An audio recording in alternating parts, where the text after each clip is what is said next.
The moment Adrian Vale's lips touched hers, Mara Quinn knew this wasn't about desire. It was about survival. A billionaire she'd met 30 seconds ago was now her only shield against a man who wanted to destroy her. One kiss, one lie, one chance to stay alive in a room full of people who'd already decided she was guilty. But what Mara didn't know was that Adrian had his own reasons for staying close. Reasons that had nothing to do with saving her, and everything to do with the secrets buried in the company she worked for. Stay with me until the end of this story. Hit that like button and drop a comment with your city so I can see how far this tale travels. The rain hit the windows of the Celestia Grand Hotel like fists. Not gentle, not romantic, just violent water against expensive glass. The kind of storm that made people grateful they were inside and nervous about how they'd get home. Mara Quinn stood near the bar, holding a glass of champagne she hadn't paid for and wearing a dress she'd bought on a credit card that was already screaming. She looked like she belonged here. That was the point. 3 months of 60-hour weeks, learning names, memorizing faces, pretending she understood art, when really she just understood survival. It all came down to tonight. The Harwick Gallery's annual investor mixer. Black ties, fake smiles, real money. She'd clawed her way into this company from nothing. No connections, no trust fund, just a sharp eye for forgery and a willingness to work harder than anyone else in the room. Now she stood among people who'd never missed a meal, never chosen between rent and heat, never understood what it meant to be one bad month away from sleeping in a car. Mara. The voice came from behind her, smooth as oil on water. She didn't turn immediately. She knew who it was. Damien Thorne. Founder.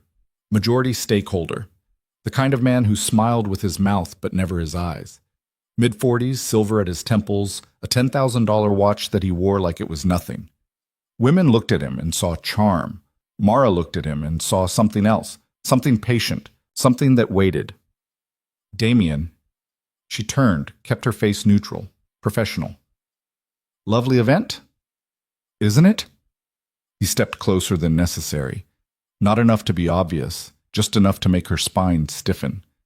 Though I think the real highlight is seeing how well you've adapted. 3 months and you already look like you were born to this. She smiled because she had to. I work hard. You do. His eyes traveled down, then back up, slow, deliberate. That's what I admire about you. No safety net, no daddy writing checks. You actually need this job. The words landed exactly where he meant them to. I value it, she corrected. Of course. He lifted his own glass, which is why I wanted to talk to you privately about the Singapore shipment.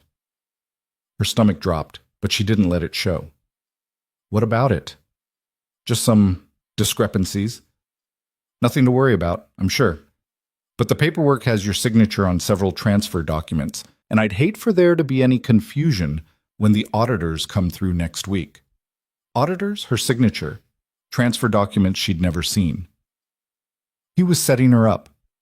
She'd suspected it for weeks, ever since he'd started asking her to sign off on inventory she hadn't personally verified. Ever since he'd started appearing at her desk with contracts that needed quick approval while he stood there watching, making small talk about how expensive the city was, how hard it must be for someone like her. Someone like her. Translation. Someone poor. Someone desperate. Someone who couldn't afford a lawyer if things went wrong. I signed what you asked me to sign, she said carefully. Standard transfers. Of course you did. His smile widened. I'm sure it's all perfectly fine. But just in case, and I'm only thinking of you here, Mara, it might be wise to have a conversation. Privately. My suite. Tonight. There it was. Not even subtle anymore. Her fingers tightened on the glass. I don't think that's appropriate. Appropriate. He tasted the word like wine. What an interesting choice. You know what else isn't appropriate? Embezzlement, forgery, conspiracy to defraud investors. He leaned in, voice dropping.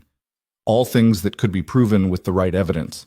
All things that carry serious prison time, especially for someone without the resources to fight back.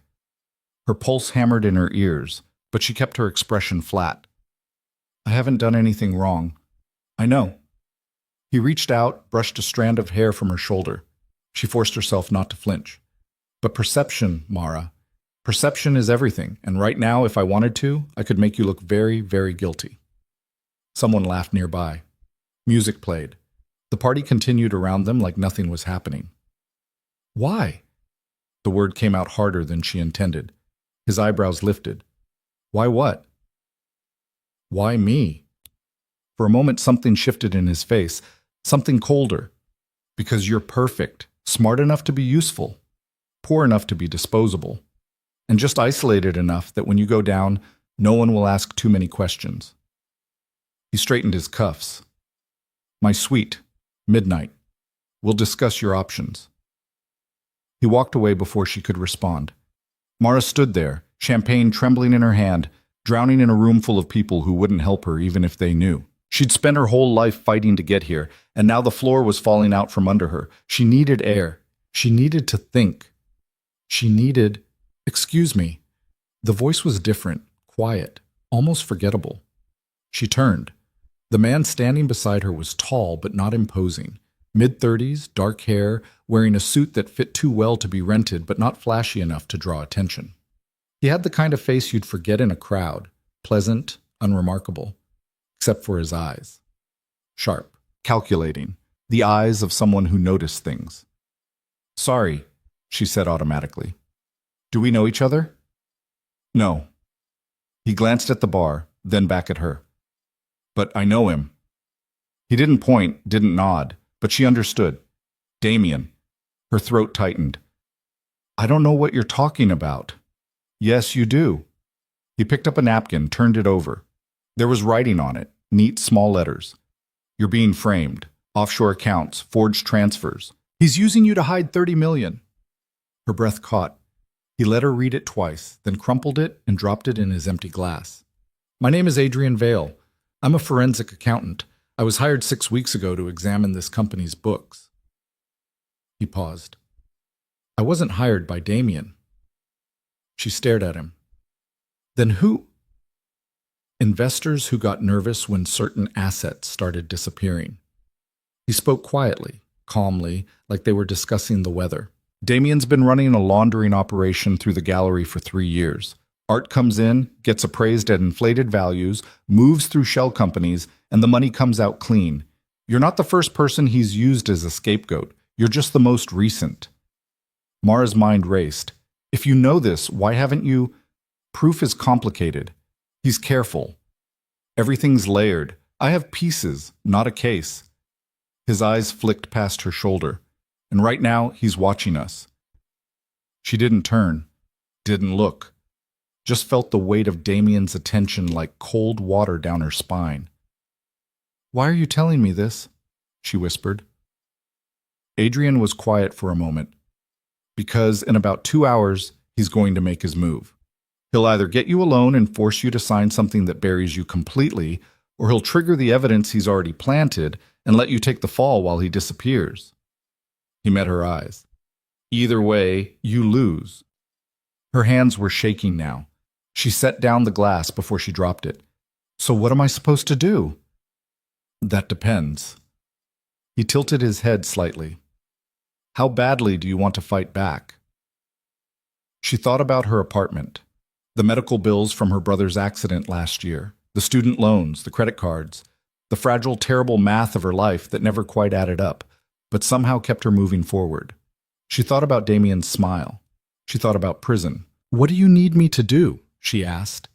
Adrian's expression didn't change, but something shifted in his posture. A decision made. He's going to come back over here in about 90 seconds. When he does, he's going to make another threat. Something to remind you that you're alone. He paused. You need to make him believe you're not. How? He looked at her then, really looked at her, and she saw something she hadn't expected. Hesitation, almost regret. You need to kiss me, Mara blinked. What?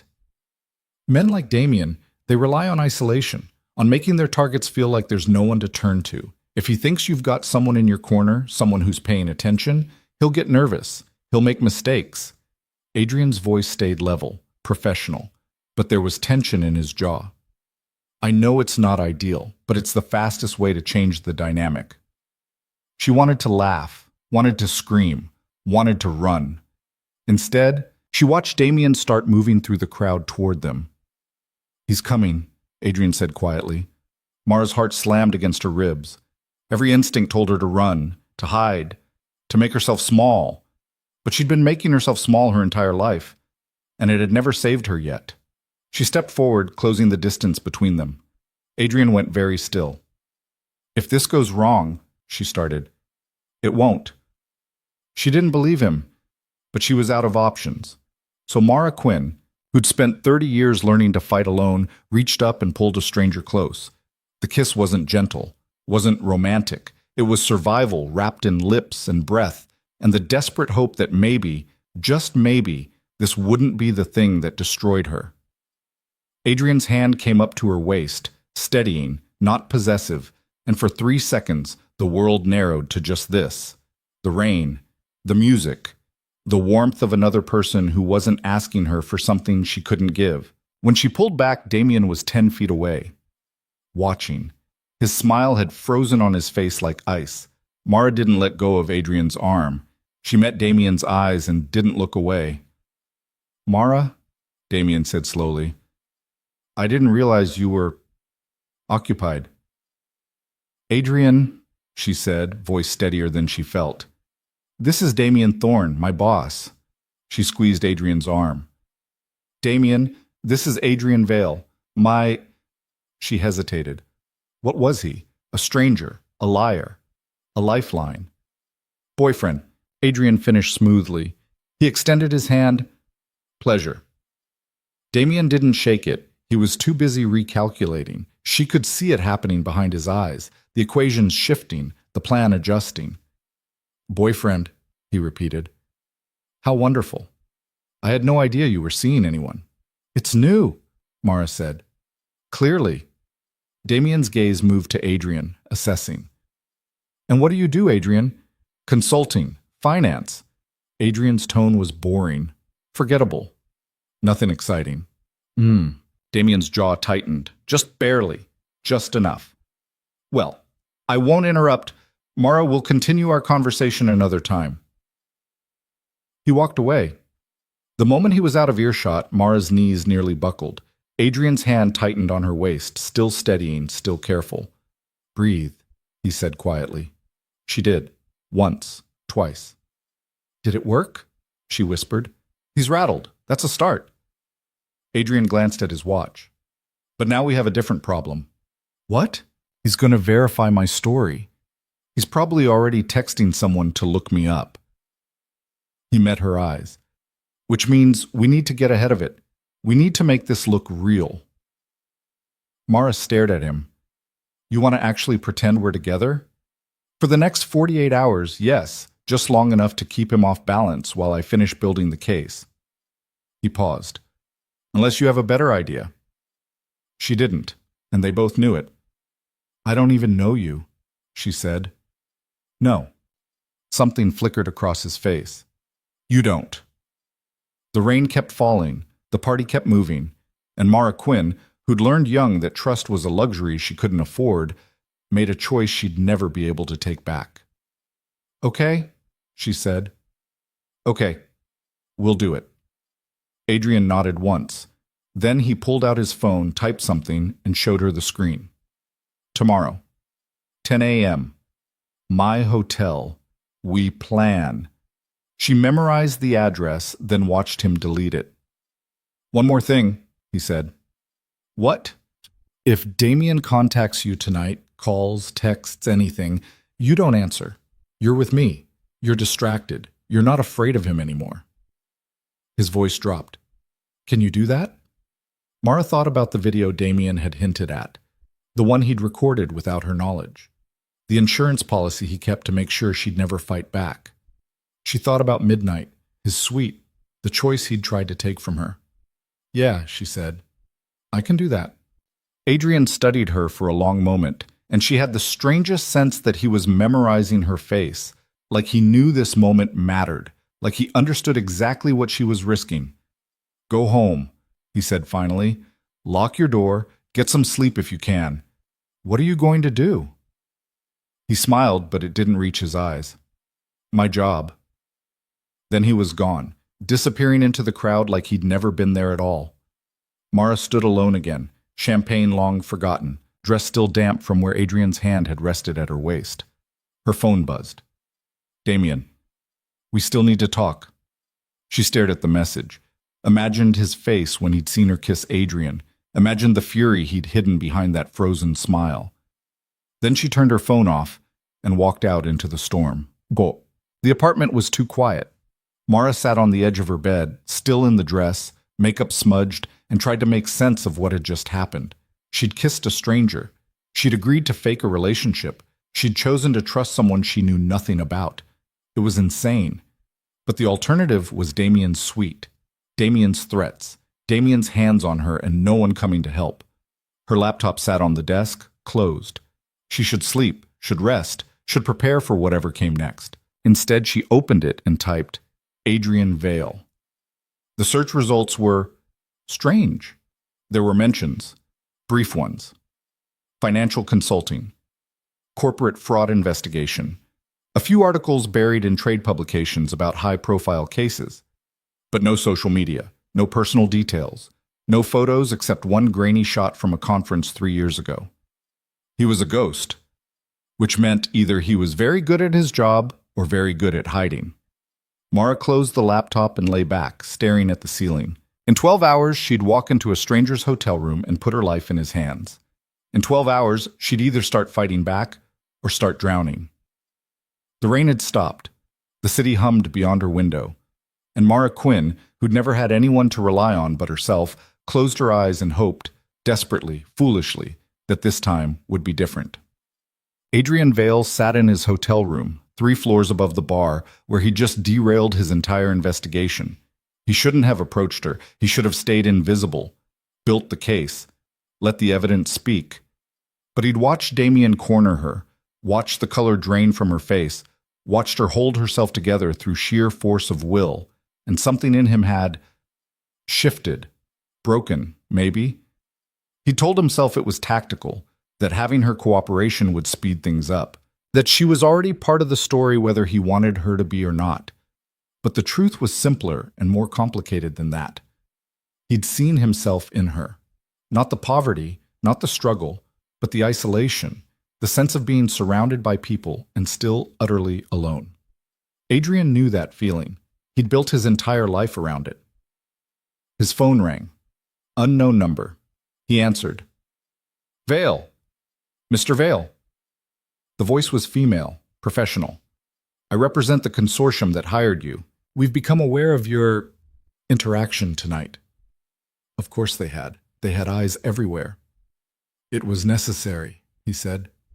Was it? A pause. You were hired to gather evidence, not to involve yourself personally. She's the linchpin. Damien's using her to hide everything. If I can keep her cooperative, I can trace the entire network. And if you can't? Adrian looked at his reflection in the dark window.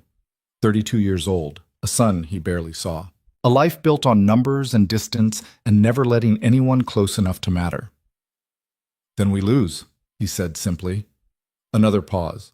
Longer this time. You have 72 hours, the voice said. After that, we move forward with or without her. The line went dead. Adrian set down the phone and pulled up the files he'd been building for 6 weeks. Shell companies, forged documents, transfer records that didn't quite match. And at the center of it all, Mara Quinn's signature. Damien had chosen well. She was smart, hardworking, isolated, no family nearby, no close friends in the company, no safety net, the perfect scapegoat, unless Adrian could prove otherwise. He opened a new file, labeled it simply, Extraction Protocol. Then he started typing. If he was going to save her, he needed to move fast. Damien wouldn't wait. He'd accelerate. He'd push. He'd force Mara's hand before Adrian could build a defense, which meant Adrian needed to do something he'd spent his entire career avoiding. He needed to get close, not just professionally, not just strategically. He needed her to trust him, completely, even though she shouldn't, even though he'd probably destroy her anyway. Adrian closed his eyes and thought about the moment her lips had touched his, the way she'd trembled, The way she'd forced herself forward anyway. Brave, reckless, doomed, just like him. He opened his eyes and went back to work. Boom! Morning came too fast. Mara dressed carefully. Jeans, simple blouse. Nothing that screamed, "I'm meeting a man I barely know to plot against my boss." She pulled her hair back, skipped makeup, and stared at herself in the mirror. You can do this. You have to do this. The hotel was downtown. Expensive, but not flashy. The kind of place business travelers used when the company was paying. She found his room number, knocked twice. Adrian opened the door immediately. He looked different in daylight, still unremarkable, still forgettable, but there was a tiredness around his eyes that hadn't been there last night. "Come in," he said. The room was neat. Laptop open on the desk, papers spread across the bed, empty coffee cups lined up on the nightstand like soldiers. He'd been up all night. "How much do you know?" she asked. "Enough." He gestured to the papers. "Sit. I'll walk you through it." For the next hour, Adrian showed her everything. The shell companies, the inflated appraisals, the way Damien had been moving money through the gallery for years, using art as cover, and then he showed her the documents with her signature. "These are fake," he said, pointing to one. "See the spacing, the pressure? Someone scanned your real signature and overlaid it." Mara's stomach turned. "How many?" 14 so far, probably more." "Can you prove they're fake?" "With time and the right forensic analysis, yes. But Damien won't give us time." Adrian leaned back. "He's going to move soon, probably in the next 48 hours. He'll either try to get you to sign something real that buries you, or he'll dump the false evidence and disappear before anyone can connect him to it. So what do? We steal his insurance." Mara blinked. "What?" "Damien keeps everything backed up, encrypted, hidden, but he's arrogant. He thinks he's smarter than everyone else." Adrian pulled up something on his laptop. "There's an auction tomorrow night, big one. He'll be there, playing host, which means his office will be empty. You want to break into his office? I want you to distract him while I break into his office." He met her eyes. "I need 30 minutes, maybe 40. Can you keep him occupied that long?" She thought about it, about standing close to Damien, smiling, pretending. What if he tries? "He won't." Adrian's voice was certain. "Not in public, not with me there. He'll be too busy trying to figure out what we're planning." "And after? After you get whatever you're looking for?" "Then we turn it over to the feds. They move in. Damien goes down." He paused. "And you walk away clean." It sounded too simple. It sounded impossible. "Why are you doing this?" she asked quietly. "Really?" Adrian was silent for a long moment. Then, "I have a son. He's 7. Lives with his mother in Seattle. I see him maybe once a month if I'm lucky." He looked down at his hands. "I spend my life chasing people like Damien. People who hurt others because they can, because no one stops them." He looked up. "I can't fix my own life, can't fix the fact that I'm a terrible father, can't fix the fact that I chose work over everything else." His jaw tightened. "But maybe I can fix this." Mara understood then. He wasn't saving her. He was saving himself. "Okay," she said. "Tomorrow night. I'll do it." Adrian nodded. Then he pulled out a phone. Not his regular one, something cheap and disposable. "Use this. Only for us. Damien might be monitoring your regular phone." She took it. Their fingers brushed. "One more thing," he said. "What?" "If this goes wrong, if Damien figures out what we're doing, you run. You don't wait for me. You don't try to help. You just run. And you?" He smiled, but it was sad. "I've been running my whole life. I'm good at it." Mara left 20 minutes later, burner phone hidden in her purse, mind racing with plans and fear and the terrible weight of hope. She didn't notice the black car parked across the street, didn't notice the camera pointed at the hotel entrance, didn't notice Damien Thorne in the back seat, watching her leave, his expression colder than winter. The auction was everything Damien loved: money, power, people pretending to care about art when really they just wanted status. Mara arrived in the same dress from 2 nights ago, the only formal thing she owned. Adrian was already there, wearing a different suit, blending into the crowd like wallpaper. Their eyes met once, briefly. Then she moved toward Damien. He saw her coming, smiled. But it was wrong, sharp. "Mara, how lovely." He touched her elbow. "I wasn't sure you'd come." "Wouldn't miss it," she lied. "And you're a boyfriend?" The word dripped with skepticism. "Parking. He'll be up soon." Damien's grip tightened, just slightly. I looked into him. Adrian Vale, forensic accountant, specializes in corporate fraud. His smile widened. Interesting choice of partner. Her heart stopped, but she kept her face calm. "He's good at what he does." "I'm sure." Damien leaned closer. "Which makes me wonder what he's doing with someone like you." The insult landed. She let it. "Maybe he likes projects," she said. Damien laughed. Actually, laughed. "Oh, Mara, I've always appreciated your spirit." He released her arm. "Come. Let me show you something." He led her through the crowd, past champagne and canapes and people who had more money than sense. They reached a private viewing room, small, intimate, just the two of them. Her pulse hammered. "I wanted to talk, Damien said, "about your future. My future." "Yes, see? I think we got off on the wrong foot the other night. I wasn't trying to threaten you. I was trying to protect you." He moved closer. "This business, it's complicated. Dangerous even. And you're so new, so vulnerable." His hand reached out, touched her face. "I'd hate to see you get hurt." Mara forced herself not to pull away. "I can take care of myself." "Can you?" His thumb traced her jaw. "Because from where I'm standing, you're about to make a very big mistake." "What mistake?" "Trusting Adrian Vale." His eyes glittered. "Did he tell you why he's really here? Did he tell you who hired him?" Her stomach dropped. Of course not. Because Adrian isn't here to save you, sweetheart. He's here to gather evidence. Evidence that includes you." Damien's smile was poison. "He's building a case against both of us. And when it's done, you'll go to prison right alongside me, unless what? Unless you help me first." He pulled out his phone, showed her a video. It was dark, grainy. But she recognized herself. Recognized the storage room. Recognized the moment 3 weeks ago when Damien had asked her to verify a shipment that had never actually arrived. "See this? This is you signing off on stolen goods. Goods that were never recovered. Goods worth $3 million. He put the phone away. "Now, I have the real documentation showing where those goods went. But if I wanted to, I could make it look like you stole them, sold them, kept the money." He tilted his head. "Or you could help me disappear, and I make sure you stay clean." Outside, the auction was starting. She could hear the auctioneer's voice, the crowd gathering. She had to keep him talking. "What do you want me to do?" she asked. Damien smiled like he'd won.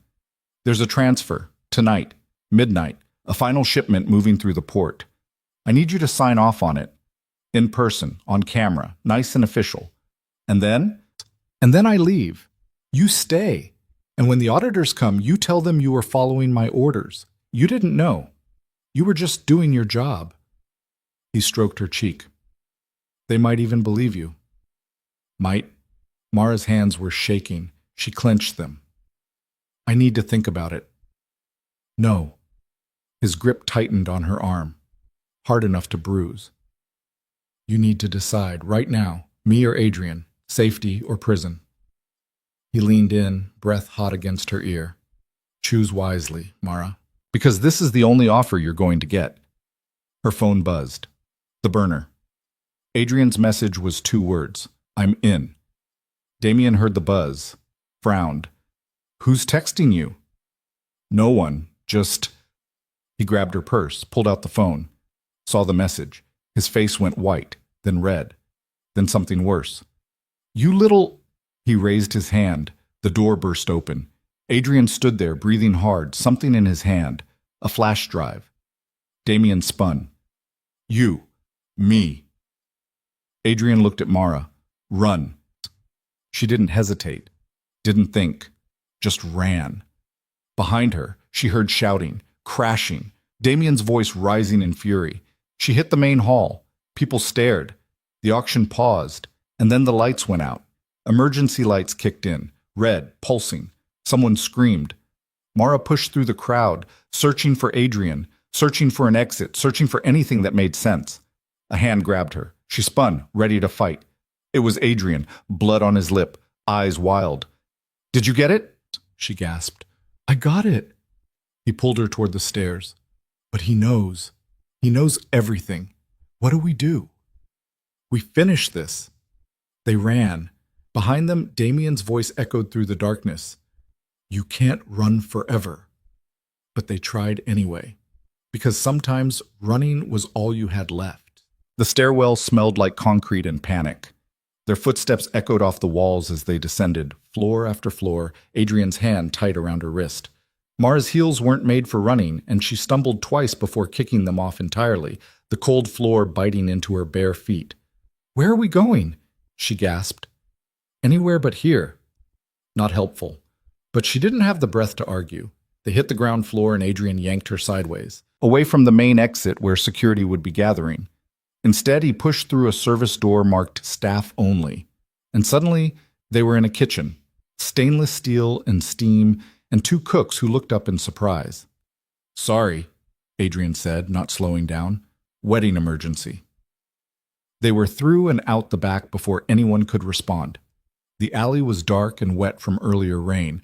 Trash bins lined one wall. The smell of rotting food mixed with exhaust from the street beyond. Mara bent over, hands on her knees, trying to catch her breath. "What happened up there? Did he hurt you?" Adrian touched his lip where blood had dried. "He tried. I'm faster."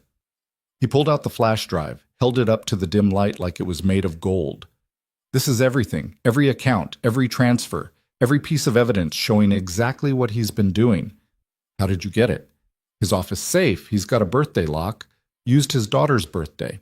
Adrian's expression darkened. Predictable. Mara wanted to sit down, wanted to scream, wanted to wake up and discover this was all some horrible nightmare. "What do we do now? We can't just walk into a police station with this. Damien has connections. He'll have lawyers there before we finish talking." "Not the police." Adrian was already walking, pulling her with him. "The feds. The people who hired me. They've been building a parallel case, but they needed proof of the overseas accounts. This is it." They reached the street.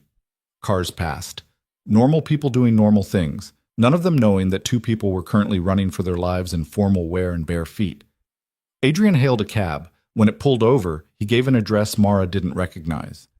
"Where?" "Safe house. The consortium set it up." He looked at her, really looked at her. "You okay?" Was she okay? She'd just watched a man she'd trusted for months reveal himself as a monster. She'd run through a hotel like a criminal. She'd put her entire future in the hands of someone she barely knew. "No?" she said honestly. "I'm not okay." He nodded like he'd expected that answer. "Yeah, me neither."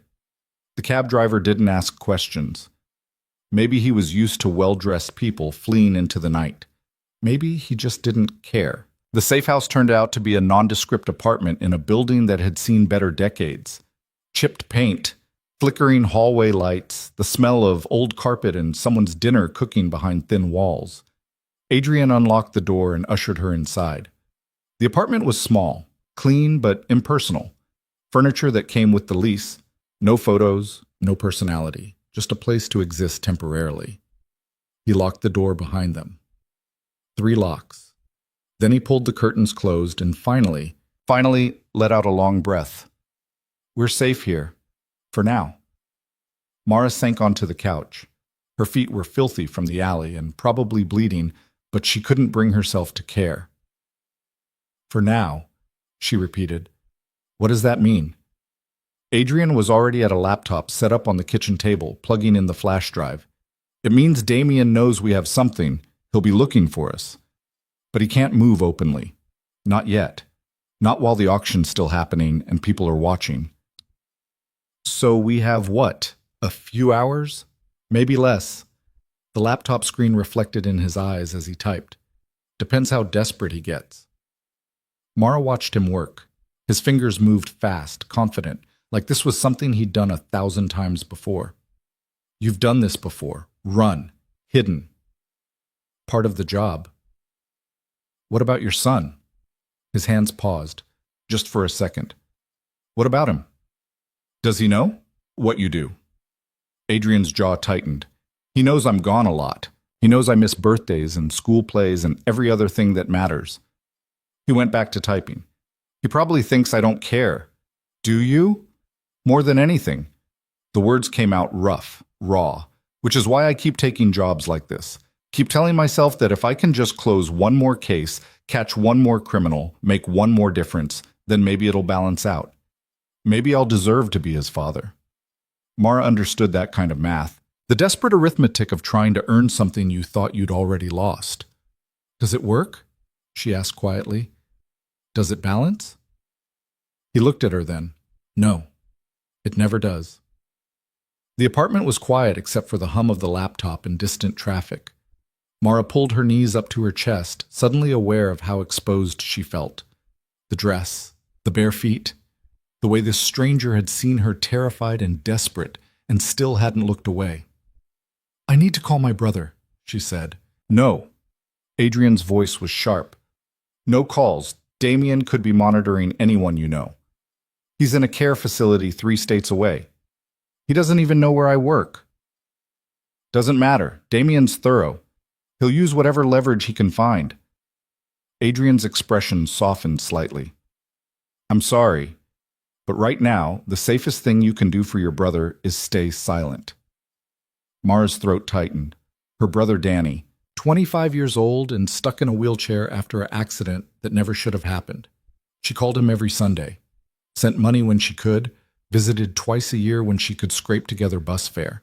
If something happened to her, who would take care of him? Hey! Adrian's voice pulled her back.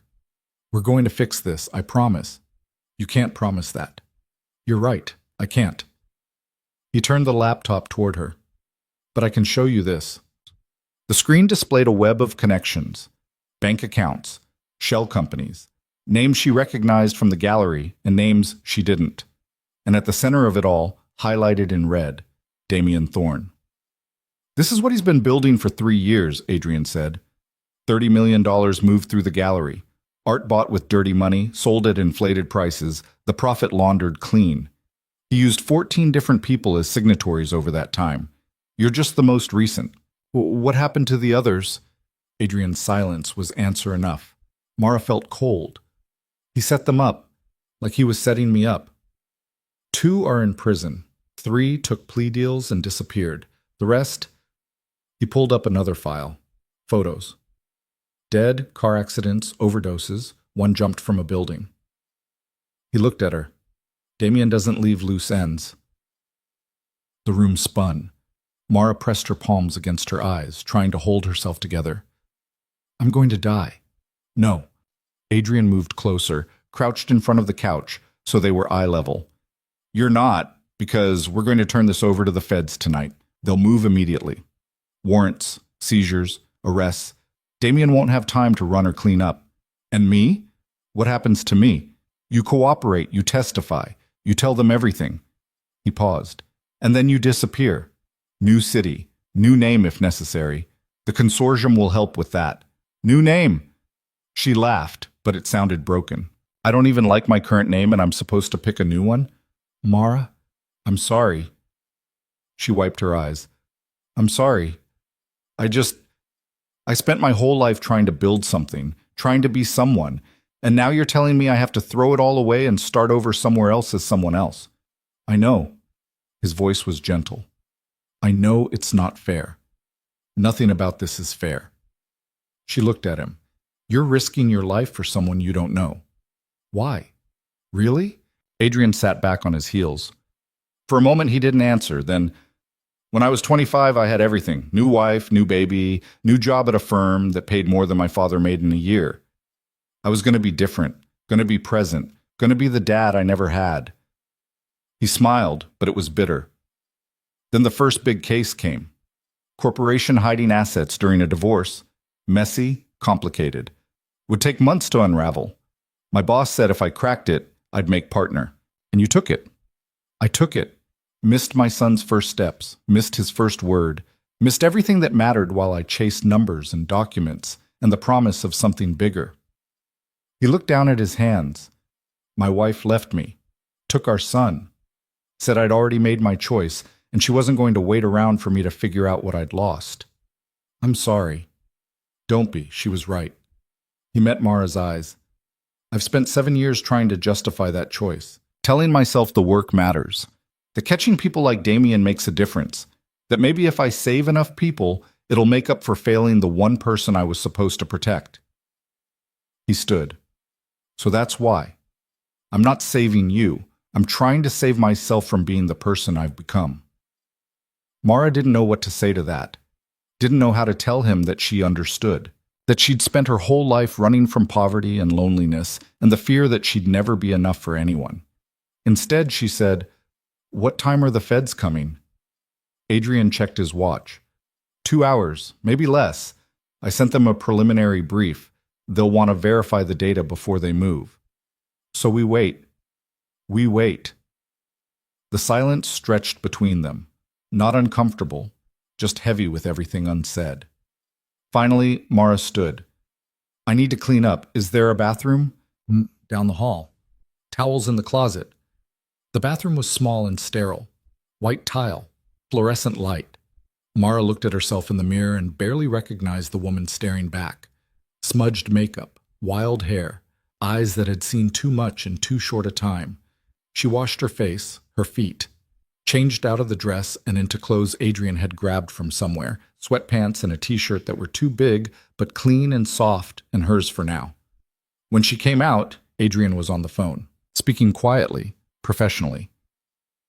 Yes, I understand the risk, but she's cooperating fully. She'll testify. Pause. No deals for Thorne. He goes down for everything. Another pause. I don't care what his lawyers say. The evidence is solid. He hung up, saw Mara. That was the lead investigator. They're sending a team now, should be here in 90 minutes. And then? And then you tell them everything. Every conversation, every document you signed, every threat he made. Adrian's expression was serious. It's going to be hard. They'll ask the same questions different ways. They'll push. They'll test your story. But you have to stay consistent. I'm not lying. I know. But under pressure, people forget details, mix up timelines. It's normal. Just stay calm and tell the truth. Mara nodded. She could do that. She'd spent her whole life telling the truth and having no one believe her. Maybe this time would be different. Her stomach growled, loud, embarrassing. Adrian almost smiled. When's the last time you ate? She tried to remember. Breakfast? Maybe. He moved to the kitchen, started pulling things from the refrigerator. Bread, cheese, some kind of deli meat. Not much here, but I can make sandwiches. You don't have to. I know, but we've got time and you need food. He glanced at her.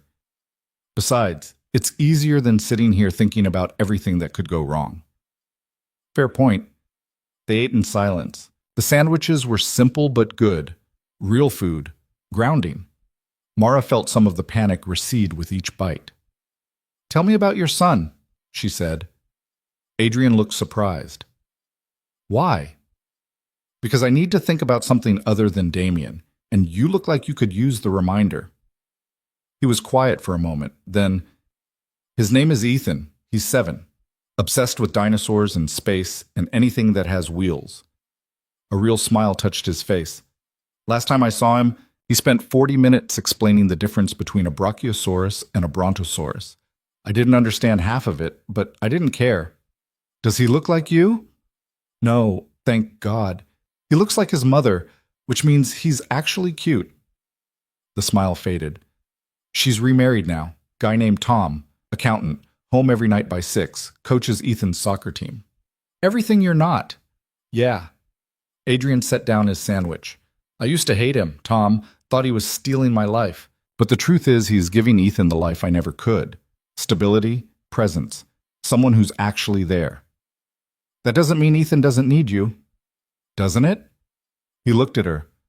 What good is a father who shows up once a month with gifts and apologies, who makes promises he can't keep?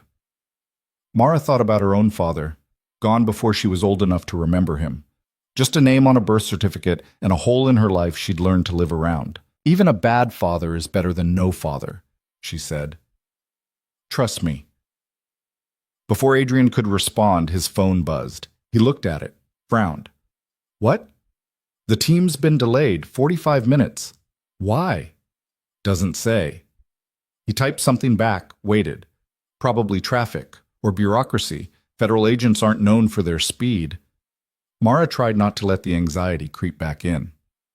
45 minutes. Not that long. They were safe here. Damien didn't know where they were, right? Adrian must have seen something in her face because he said, "We're okay. This location's clean. Only 3 people know about it, and they're all on our side." You're sure? As sure as I can be. Not exactly reassuring, but it was all they had. The minutes crawled. Mara tried to distract herself by looking around the apartment. No personal items, no photos, just generic furniture and blank walls. You live like this? She asked. All the time? Pretty much. Different cities, different apartments, all the same inside. Doesn't it get lonely? Adrian didn't answer right away. When he did, his voice was quiet.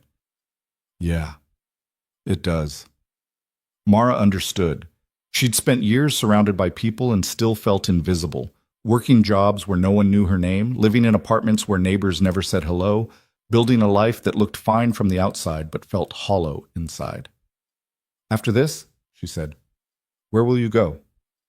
Seattle, to see Ethan. I promised him I'd be there for his birthday next week. He paused. Probably won't make it, but I'll try. You should make it. Easier said than done. So make it hard. Mara surprised herself with the intensity in her voice. Make it the priority, not the work, not the case. Him. Adrian looked at her like she'd said something profound instead of obvious. You sound like my ex-wife. Maybe she was right. She was. I just didn't want to hear it. Mara's phone, the burner, buzzed. She picked it up. Unknown number. Her blood went cold. Adrian? He was at her side immediately. Don't answer it. What if it's the feds? They'd use my number. He took the phone, looked at the screen. His expression darkened. It's him. Damien. How did he get this number? Mara's voice came out shaky. I don't know. Adrian was already at the laptop, typing fast. This number's clean, untraceable. He shouldn't have... The phone buzzed again. A text this time. Damien, I know where you are. Mara felt the floor drop out from under her. That's not possible. Adrian's face had gone pale. The cab. He must have had someone watching, followed us. What do we do? He was already moving, grabbing the laptop, shoving it in a bag. We leave, now. Another text. You have something that belongs to me. Then another. Give it back and I'll let you live. Adrian grabbed Mara's arm, pulled her toward the door. We need to... The lights went out, complete darkness. No warning. Just gone.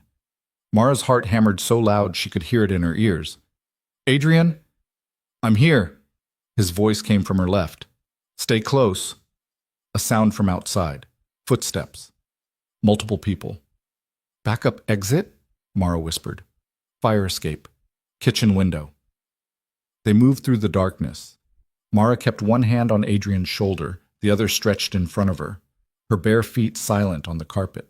Behind them, someone tried the door handle, found it locked. Then came the sound of picking. Professional, fast. They reached the kitchen. Adrian fumbled with the window. It stuck. Come on, he muttered. Come on. The front door opened. Light spilled in from the hallway. Silhouettes. 3 of them. Big. Moving with purpose. The window gave. Adrian shoved it open, helped Mara through first. The fire escape was old metal. Rusty. It creaked under her weight. She climbed down fast, not caring about the noise now. Just needed distance. Adrian came through the window behind her, Above them, she heard shouting. Someone ran to the window. "Go!" Adrian yelled. They hit the alley at a run. Mara's feet screamed in pain, but she didn't slow, couldn't slow. A shot rang out. Not close, but close enough. Adrian yanked her left into a side street, then right, then through a gap between buildings so narrow she had to turn sideways. They came out on a main street. Traffic, people, witnesses. Adrian hailed another cab. Different company, different driver. They got in. He gave an address on the other side of the city. Only when they were moving, surrounded by traffic and distance, did Mara let herself breathe. "He found us," she said. "He actually found us." Adrian's hands were shaking. She could see it even in the dim light of the cab. Someone talked. Someone on the inside. Who? "I don't know, but it means we can't trust the Safe House network, can't trust the consortium." He looked at her. "We're on our own." Mara wanted to scream, wanted to cry, wanted to give up. Instead, she asked, "What now?" Adrian pulled out his phone, started deleting things, messages, contacts, everything. "Now we finish this ourselves." "How?" "The feds wanted time to verify the data. We don't have time, so we forced their hand." He looked up at her. "We go public. Release everything, every document, every account, every piece of evidence. We flood the internet with it before Damien can stop us." "He'll kill us." "He's already trying." Adrian's expression was grim. "At least this way, if we die, he goes down with us." The cab driver hadn't said a word, probably didn't want to know. Mara thought about Danny, about never seeing him again, about dying in some alley over money and art and a man's greed. Then she thought about all the people Damien had already destroyed, the ones in prison, the ones dead, the ones who'd tried to fight back and lost. "Okay," she said, "let's burn it all down." Adrian almost smiled. "You sure?" "No, but I'm doing it anyway." He pulled out the flash drive, held it like a grenade. "There's a internet cafe 2 blocks from where I told the driver. We upload from there, multiple sites, multiple formats, make it impossible to scrub. And then we call every news outlet we can think of. Tell them to look. Tell them what they'll find." He met her eyes. "And then we run like hell and hope the truth moves faster than Damien's lawyers." The cab stopped. Adrian paid cash. They got out into a neighborhood Mara didn't recognize, neon signs, late-night shops, people who didn't ask questions. The cafe was small and smelled like burnt coffee and old computers. The kid at the counter barely looked up when they came in. Adrian paid for 2 hours. They sat at a terminal in the back. And then, with shaking hands and racing hearts, they started uploading. Every document, every spreadsheet, every piece of evidence that Damien Thorne was a criminal. It took 40 minutes. The longest 40 minutes of Mara's life. When it was done, Adrian sent emails, dozens of them, news sites, investigative journalists, financial watchdogs, anyone who might care. Then he hit send on all of them at once. "Done," he said quietly. Mara stared at the screen, at the proof of everything they'd just unleashed. What happens now? Now? Adrian closed the browser, cleared the history, stood. Now we find out if we just saved ourselves or signed our own death warrants. They walked out into the night. The city hummed around them, oblivious, uncaring, just another night for everyone except them. Mara's burner phone buzzed. She almost didn't look. But something made her. "Damien, you just made the biggest mistake of your life." She showed Adrian. He read it, deleted it, then threw the phone in a trash can. "He's right," Mara said. "Maybe." Adrian looked at her. "Or maybe we just won." They didn't know yet. Wouldn't know for hours, maybe days. But for the first time since this started, Mara felt something other than fear. She felt dangerous, and she liked it. They found a 24-hour diner 6 blocks away. The kind of place where the fluorescent lights buzzed and the coffee tasted like it had been sitting since noon. Adrian ordered 2 cups and a plate of fries neither of them would eat. The waitress didn't care. She'd seen worse than 2 people in rumpled clothes looking like they'd just outrun death. Mara's hands wouldn't stop shaking. She wrapped them around the coffee cup, letting the heat burn her palms. It felt real, grounding. "How long before someone notices?" she asked. Adrian checked his phone, a new one he'd bought from a convenience store with cash. Untraceable. Temporary. The uploads went live 17 minutes ago. If anyone's monitoring those sites, they already know. And Damien? He'll know within the hour. Maybe sooner if he's got alerts set up. Adrian's voice was flat, exhausted. Then it's a race. Can we get the story out before he can bury it? The diner's TV played in the corner, some late-night show. Laughter. Normalcy. Everything they'd lost. Mara's phone, the new burner Adrian had grabbed, sat on the table between them, silent, waiting. "We should call the feds, what?" she said. "Tell them what we did." "No, not yet." Adrian dumped 3 sugars into his coffee and didn't drink it. If there's a leak in the consortium, the feds might know about it. Might be part of it. We wait until the story breaks publicly. Then they'll have no choice but to move. And if it doesn't break? He looked at her. Then we're already dead and it doesn't matter. Honest, brutal, true. Mara laughed. Couldn't help it. The sound came out broken and slightly hysterical. "You know what's funny? I spent my whole life trying to be safe. Worked the right jobs, followed the rules, never took risks. And here I am anyway, running, hiding, waiting to see if I live through the night." "Safe is an illusion," Adrian said. "I figured that out when my wife left. I'd built this whole life around security. Good job, good money, good future. And it meant nothing because I was never actually there for any of it." "Do you regret it? Every day?" He finally drank the coffee, made a face. "But regret doesn't change anything, just makes you miserable while you keep making the same mistakes." "Is that what this is? Another mistakes?" Adrian was quiet for a long moment. Then, "Probably, but at least this time I'm making it for the right reasons." The waitress came by with the check. Adrian paid, left a tip that was too big because what did money matter now anyway? They were halfway to the door when Mara's phone rang. Both of them froze. Unknown number. Again. Adrian grabbed it first, looked at the screen. His expression shifted. "It's not him." "Then who?" He answered. Put it on speaker. "Yeah?" A woman's voice, professional, clipped. "Is this Adrian Vale?" "Who's asking?" "My name is Rebecca Chen. I'm an investigative journalist with the Financial Chronicle. I just received some very interesting documents in my inbox about Harwick Gallery and a man named Damien Thorne." A pause. "I'd very much like to talk to whoever sent them." Mara's breath caught. Adrian's eyes met hers. He mouthed, "Your call." She took the phone. "This is Mara Quinn. I sent them." "Ms. Quinn." The name rolled off Rebecca's tongue like she was tasting it, testing it. "These documents, are they legitimate?" "Yes, every single one." "And you're willing to go on record, testify if necessary?"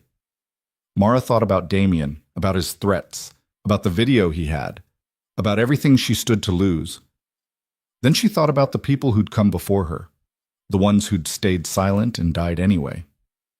"Yes," she said. "I'll testify to all of it." "Good." Rebecca's voice sharpened. "Because this is big. 30 million in laundered assets, shell companies spanning 4 countries, art fraud, tax evasion. And that's just what I can verify from a preliminary scan." Papers rustled. "Where are you right now?" Adrian took the phone back. "Somewhere safe where Damien Thorne can't find us." "Is he looking?" "He sent men to kill us 2 hours ago, so yes, he's looking." A long pause. "I need to meet you, in person, with cameras. This story needs faces, real people. Otherwise it's just numbers and accusations." "Too dangerous," Adrian said. "More dangerous than hiding in diners and hoping he doesn't find you first?" Rebecca's voice cut through the static. "Listen, I've been tracking Thorne for 8 months, ever since a source told me something wasn't right at Harwick. But I couldn't prove anything. Every lead went cold. Every witness disappeared or refused to talk." She exhaled. "You two just handed me everything I needed. But if this is going to stick, if we're going to make sure he can't weasel out with lawyers and bribes, I need your testimony on camera, tonight." Mara looked at Adrian. He looked back. No words. Just the silent question. Do we trust her? They'd trusted the consortium, That hadn't worked out. They trusted the safe house. That had almost gotten them killed. But what choice did they have? Where? Adrian asked. My studio, downtown. I can have a crew ready in an hour. No, too public, too easy for him to monitor. Adrian thought for a moment. There's a warehouse district on the east side, old shipping area, mostly abandoned. I'll send you an address. You come alone. Just you and one cameraman, no one else. Agreed, 1 hour. The line went dead. Mara set down the phone. Are we actually doing this? Unless you have a better idea. She didn't, so they finished their terrible coffee and walked back out into the night. The warehouse district was exactly what Adrian had described. Empty buildings, broken windows, graffiti on every surface. The kind of place where bad things happened and nobody heard you scream. Perfect. They found an old shipping facility with a roll-up door that wasn't completely rusted shut. Adrian forced it open just enough for them to slip inside. The interior was vast and empty. Concrete floors, metal beams, echoes that made every sound feel bigger than it was. How did you know about this place? Mara asked. Worked a case here 3 years ago. Corporate embezzlement. CEO was hiding assets in dummy storage units. He walked the perimeter, checking exits. Never forget a location. Must be useful. Sometimes. He stopped near a loading dock. This is good. Open space. We can see anyone coming. Multiple exits if things go bad. Always assuming things will go bad. They usually do. Mara sat on an old crate and waited. Her feet throbbed. She looked down and saw blood. Not a lot, but enough. The running, the fire escape, the alley. It had all added up, Adrian noticed. You're hurt. It's fine. It's not fine. He disappeared into the shadows and came back with a first aid kit. Found this in an office. Probably expired, but better than nothing. He knelt in front of her and cleaned the cuts. His hands were gentle, careful, like he'd done this before. You have kids, and you learn, he said, reading her expression. Scraped knees, splinters. Once Ethan fell off his bike and needed 6 stitches. I wasn't there. Tom handled it. His jaw tightened. But I learned anyway. For the next time. Does there ever be a next time? Not often enough. He wrapped her feet in gauze. Too much, probably, but it felt better. Thank you, Mara said quietly. Don't thank me yet. We're not out of this. Headlights cut through the darkness outside. A car pulling up, stopping. Adrian was on his feet instantly, hand moving to his waistband. Mara hadn't noticed the gun before. Didn't know he'd been carrying one. Stay behind me, he said. The roll-up door screeched. Someone pushed it higher. 2 figures stepped through. A woman in her 40s with sharp eyes and graying hair. Behind her, a younger guy with a camera on his shoulder. Rebecca Chen. She looked around the warehouse, unimpressed. Atmospheric, I like it. Adrian didn't lower the gun. You alone? Except for Marcus. She gestured to the cameraman. He's good. Won't talk. Won't share footage without my permission. Marcus nodded. Didn't speak. Adrian waited another moment. Then he holstered the gun. You have 30 minutes. I'll need longer than that. 30 minutes, then we leave. Damien's people could be tracking you. Rebecca smiled. Thin, professional. Damien's people are currently very busy dealing with federal agents who just showed up at his home with a warrant. Happened 20 minutes ago. It's all over the police scanners. Mara's heart jumped.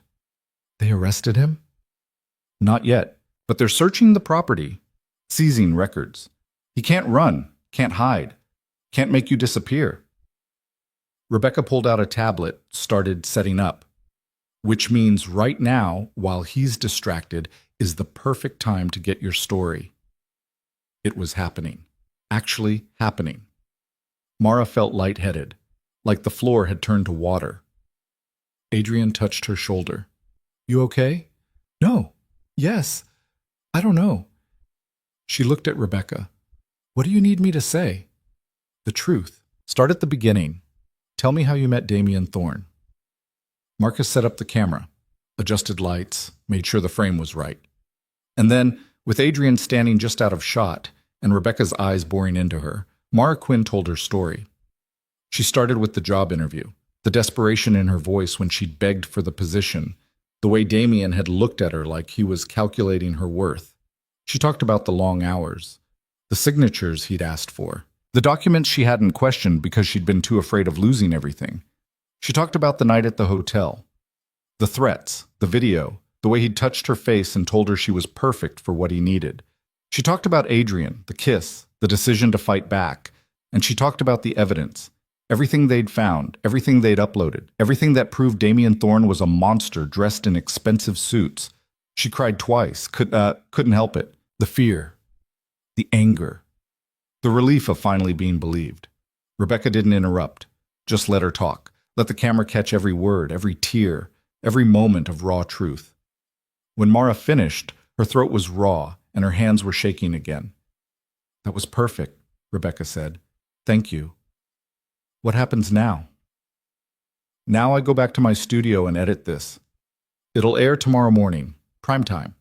And by tomorrow afternoon, Damien Thorne will be the most hated man in the country." "Osreit, nis paraisa." She stood.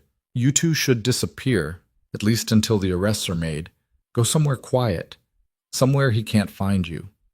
"We don't have anywhere to go," Mara said. Rebecca pulled out a business card, wrote something on the back. "My sister has a cabin upstate, 2 hours north. No one knows about it except family. Stay there. I'll call when it's safe." Adrian took the card. "Why are you helping us?" "Because you're doing what 14 other people were too scared to do. You're fighting back." Rebecca's expression hardened. "And because I had a friend, 10 years ago. She worked for a man like Damien. When she tried to expose him, she ended up dead. Car accident, except it wasn't an accident." She picked up her tablet. "I couldn't save her, but maybe I can save you." Marcus was already packing up the camera, moving fast, efficient. "Go," Rebecca said. "Now, before someone notices we're here." Adrian didn't argue, just grabbed Mara's hand and pulled her toward a back exit. They slipped out into an alley. Different car this time. Something Adrian had arranged while Mara was talking. She didn't ask how. Didn't care. The cabin was exactly what Rebecca had promised.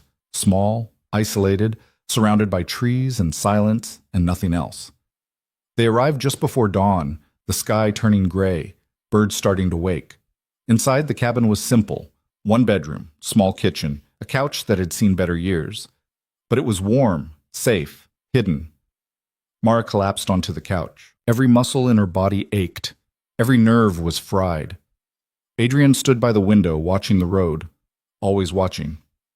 "You should sleep," he said. "Can't." "Try." She closed her eyes, opened them. What if it doesn't work? What if the story airs and nothing happens? Then we run again, keep running until we can't. I'm tired of running. Me too. He finally turned away from the window, sat in a chair across from her. But we're good at it, so we'll keep doing it until we don't have to anymore. Mara studied his face, the exhaustion written in every line. When's the last time you slept? 2 days ago, maybe 3. You need rest. So do you. They stared at each other, both too stubborn to give in, both too wired to actually relax. Finally, Adrian stood. I'll take first watch. You sleep. I'll wake you in 4 hours and we'll switch. You don't have to. Yes, I do. His voice was firm, final. Sleep, Mara. So she did. Or tried to. But every time she closed her eyes, she saw Damien's face, heard his voice, felt his hand on her arm. She must have drifted off eventually because when she woke, sunlight was streaming through the windows and Adrian was sitting in the same chair, laptop open, eyes glued to the screen. What time is it? She asked groggily. Almost 9. He didn't look up. The story just aired. Mara was awake instantly. And? He turned the laptop toward her. On the screen, Rebecca Chen sat at a news desk. Professional, serious. And below her the headline, Billionaire art dealer accused of fraud, money laundering. Mara's photo appeared.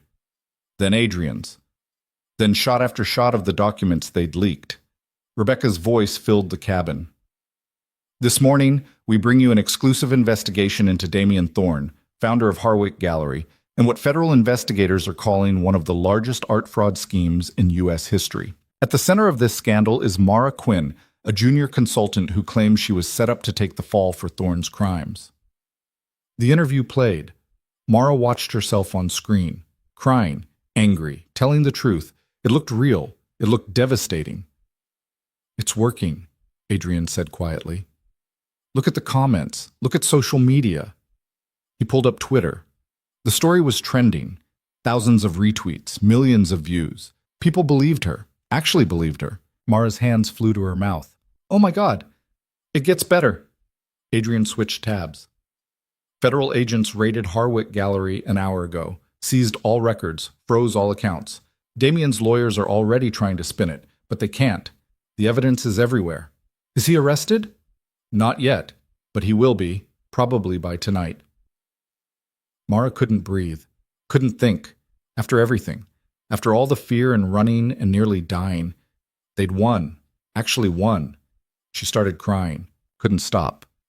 Just sat there sobbing while Adrian closed the laptop and moved to sit beside her. "Hey," he said. "You're okay. We're okay." I know, I just..." She wiped her eyes. "I didn't think it would work. I really didn't. Neither did I." That made her laugh through the tears. "You hit it well. Years of practice." He handed her a tissue from somewhere. "But yeah, I was terrified the whole time." "You? Terrified?" "Absolutely. This whole thing was insane. Could have gone wrong in 1,000 different ways." He leaned back against the couch. "But it didn't. And now Damien's done. His empire's collapsing, and you get to walk away. Walk away. Start over. New name, new city, new life. It should have felt like freedom. Instead, it felt like loss." "What about you?" Mara asked. "Where will you go?" "Seattle, see Ethan. Try to be a better father. Try to..." He stopped. Started again. "Try to stop running from the things that matter." "Will it work?" "Probably not, but I'm going to try anyway." The cabin was quiet. Just them and the sunlight and the fading adrenaline. Mara looked at Adrian, really looked at him, this stranger who'd saved her, who'd risked everything for someone he didn't know. "Why did you really do this?" she asked. "The truth." Adrian was quiet for a long time, then, "Because when I saw Damien corner you that night, I saw every person I'd ever failed to help, every case I'd closed without thinking about the human cost, every time I'd chosen numbers over people." He met her eyes. "And I was tired of being that person, so I chose differently. You saved my life, eh? You saved mine too." He stood. "Come on. Rebecca said she'd call when it was safe. Until then, we should eat something. There's food in the kitchen, not much, but enough." They made breakfast together, eggs and toast and coffee that was better than the diners. They ate in silence. Comfortable. Easy. Like they'd known each other for years instead of days. Mara's phone rang around noon. "Rebecca." "Is it done?" Mara asked. "It's done. Damien Thorne was arrested 40 minutes ago. Federal building. Cameras everywhere. He tried to run. They tackled him in the parking garage." Rebecca sounded satisfied, vindicated. "He's not getting out this time. The evidence is too strong. The public outrage is too loud." "What about the video? The one he had of me?" "Corrupted. His lawyers tried to use it, but the file's damaged. Barely any footage left. Can't be used as evidence." A pause. "You're clear, Mara. Completely clear." Mara closed her eyes, let out a breath she'd been holding for weeks. "Thank you.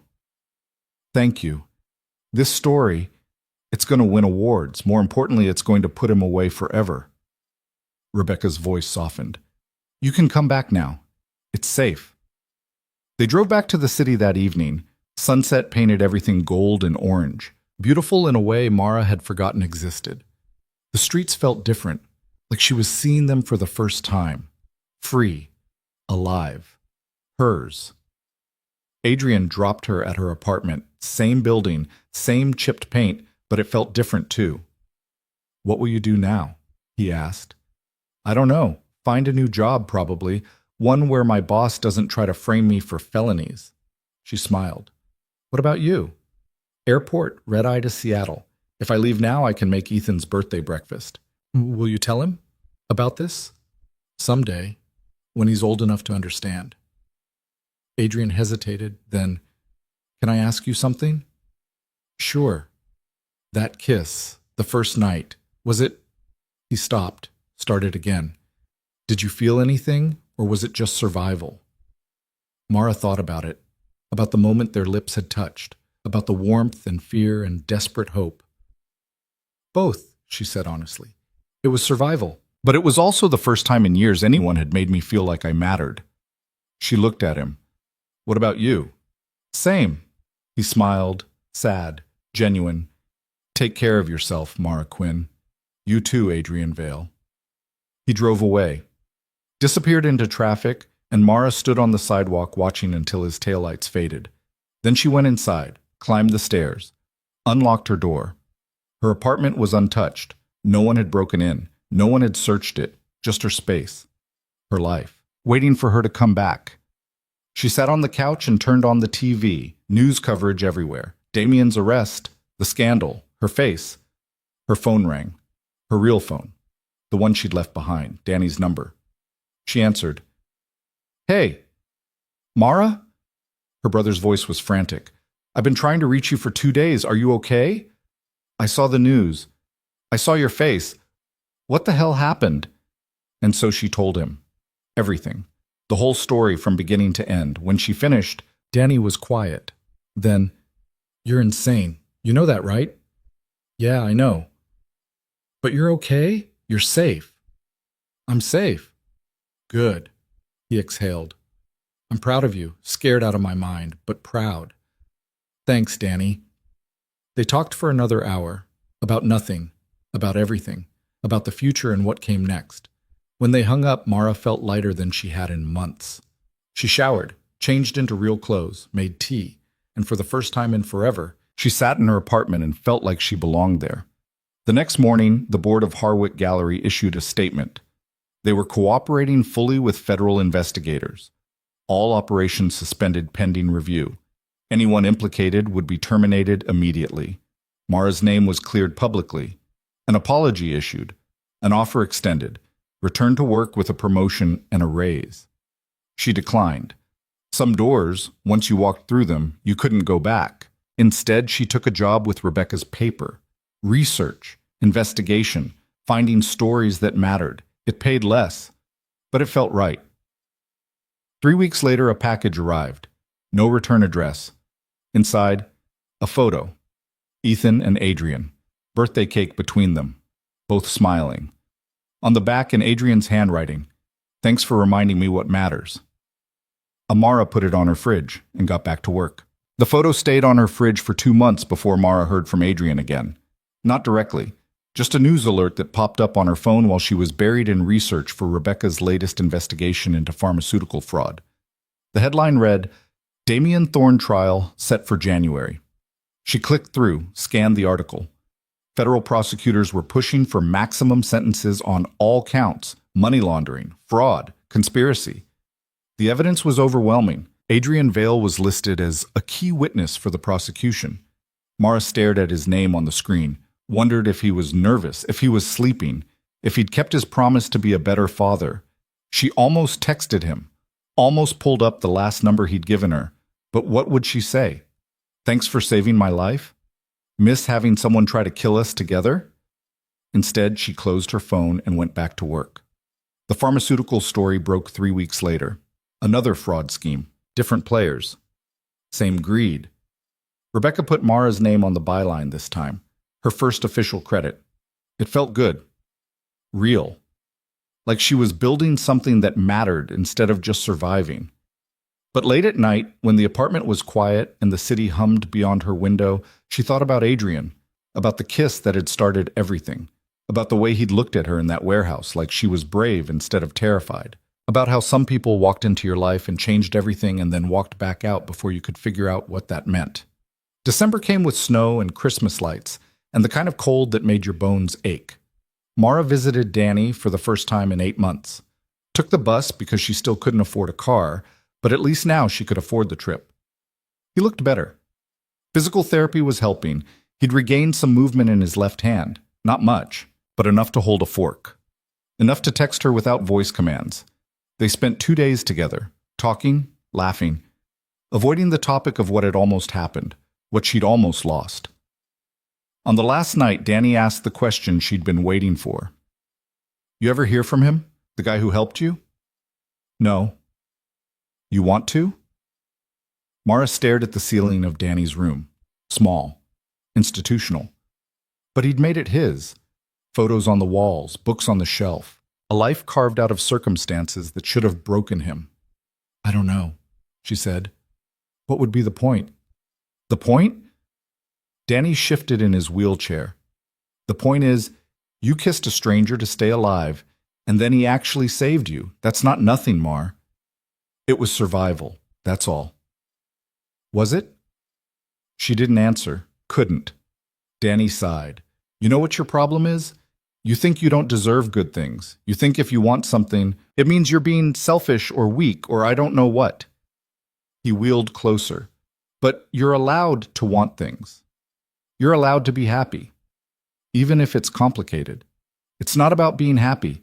He has a life, a son. He lives in Seattle. So we live in different worlds. You lived in different worlds when he saved you. Didn't stop him then." Mara looked at her brother, at the person who knew her best, who'd watched her claw her way out of poverty and into something resembling stability. "What if I reach out and he doesn't want to hear from me?" she asked quietly. "Then you're exactly where you are now, alone, safe, wondering what if." Danny's expression softened. "Or what if he does want to hear from you? What if you're both too scared to make the first move and you spend the rest of your life regretting it?" She thought about that all the way back to the city, about regret, about fear, about the space between wanting something and having the courage to reach for it. The trial started the second week of January. Mara watched it on the news like everyone else. Cameras weren't allowed in the courtroom, but reporters lined up outside every day. Commentators dissected every development. Legal experts weighed in on every motion. Damien looked smaller somehow, diminished, in an orange jumpsuit instead of a $1,000 suit. His lawyers were good, but they couldn't fight the evidence, couldn't explain away the documents, couldn't discredit the witnesses. Adrian testified on day 4. Mara watched the news coverage afterward, saw him on the courthouse steps, surrounded by reporters. He looked tired, older, like the last 6 months had aged him. A reporter shoved a microphone in his face. "Mr. Vale, how do you respond to the defense's claim that you contaminated the evidence?" "The evidence speaks for itself." "What about Mara Quinn? Will she be testifying?" Adrian's jaw tightened. "Ms. Quinn has already given a deposition. She's answered every question. What more do you want from her?" "Is it true you two were involved romantically during the investigation?" For a moment, something flashed across Adrian's face. Anger, maybe, or frustration. Ms. Quinn is a brave woman who risked everything to expose corruption. That's the story, not whatever tabloid nonsense you're trying to spin. He pushed through the crowd and disappeared into a waiting car. Mara watched the clip 3 times, heard the way he said her name. Like it still mattered, like she still mattered. She picked up her phone, put it down, picked it up again. Finally, she typed, "Saw you on the news. You looked good, angry, but good." She stared at the message for 5 minutes before deleting it. Too casual, too familiar, too much like she'd been thinking about him when she definitely hadn't been thinking about him. She tried again. "Hope the trial's going okay. Let me know if you need anything." Delete. Again. "Hey, delete." This was ridiculous. She was a grown woman who'd faced down a criminal and survived. She could send a simple text message. She settled on, "Saw your testimony coverage. You did well. Hope you're taking care of yourself." She hit send before she could overthink it. 3 hours later, her phone buzzed. "Adrian. Thanks. It's been rough. How are you? Simple, direct, safe. Mara. Good. Working. Staying busy. Adrian. I saw your byline on the pharmaceutical story. Rebecca sent me a link. You're a good writer." Something warm bloomed in her chest. He'd been following her work. Mara. Thanks. How's Ethan? Adrian. Growing too fast. He lost a tooth last week and cried because he thought he was broken. Mara smiled at her phone. Mara, did you fix him? Adrian, told him everyone loses baby teeth. He didn't believe me until I showed him pictures of me at his age, missing the same tooth. Mara, good dad move. Adrian, trying. The conversation ended there, natural, easy, but something had shifted. A door had opened. They texted sporadically over the next week. Nothing deep, just small updates. Adrian sent a photo of Ethan's science project. Mara sent one of her desk buried under research files. He told her about the trial. She told him about the apartment above hers where someone played saxophone at 2 a.m. It wasn't much, but it was something. The verdict came down on a Friday. Guilty on all counts. 37 charges. Damien Thorne showed no emotion when the foreman read the decision, just sat there like a statue while the courtroom erupted. Sentencing was scheduled for March. Prosecutors were asking for 40 years. Defense was begging for leniency. No one expected it to work. Mara watched the coverage with Rebecca. They'd ordered Chinese food and camped out in Rebecca's office, celebrating quietly. You did this, Rebecca said, raising a glass of cheap wine. You took down one of the biggest frauds in the industry. We did this, Mara corrected. You gave me the platform. I gave you the microphone. You had the courage to speak. Rebecca drank. Not many people would have fought back the way you did. Mara thought about all the people who'd come before her, the ones who'd stayed silent, the ones who'd lost. I didn't have a choice. Everyone has a choice. You chose to fight.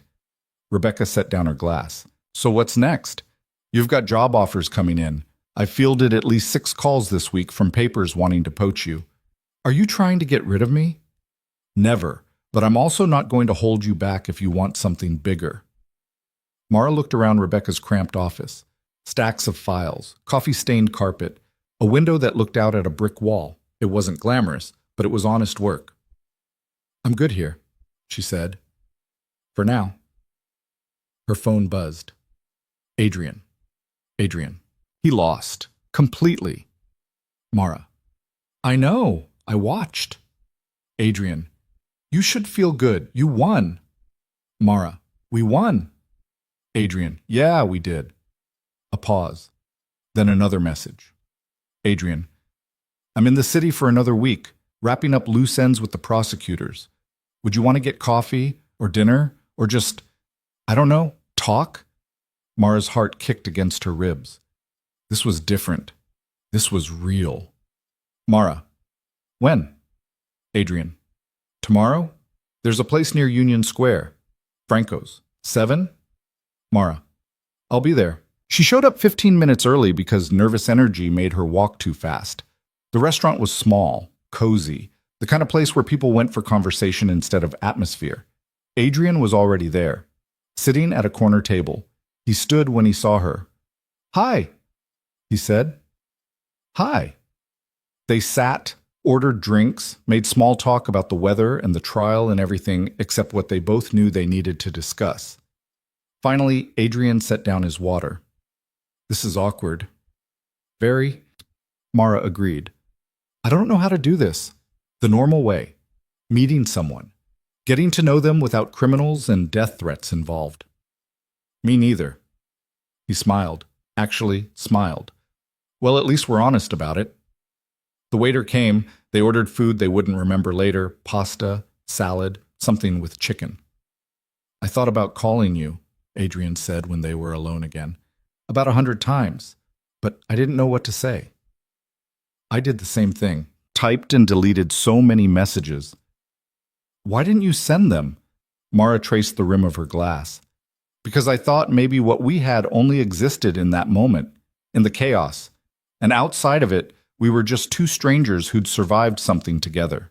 And now I don't know. She looked at him. What do you think?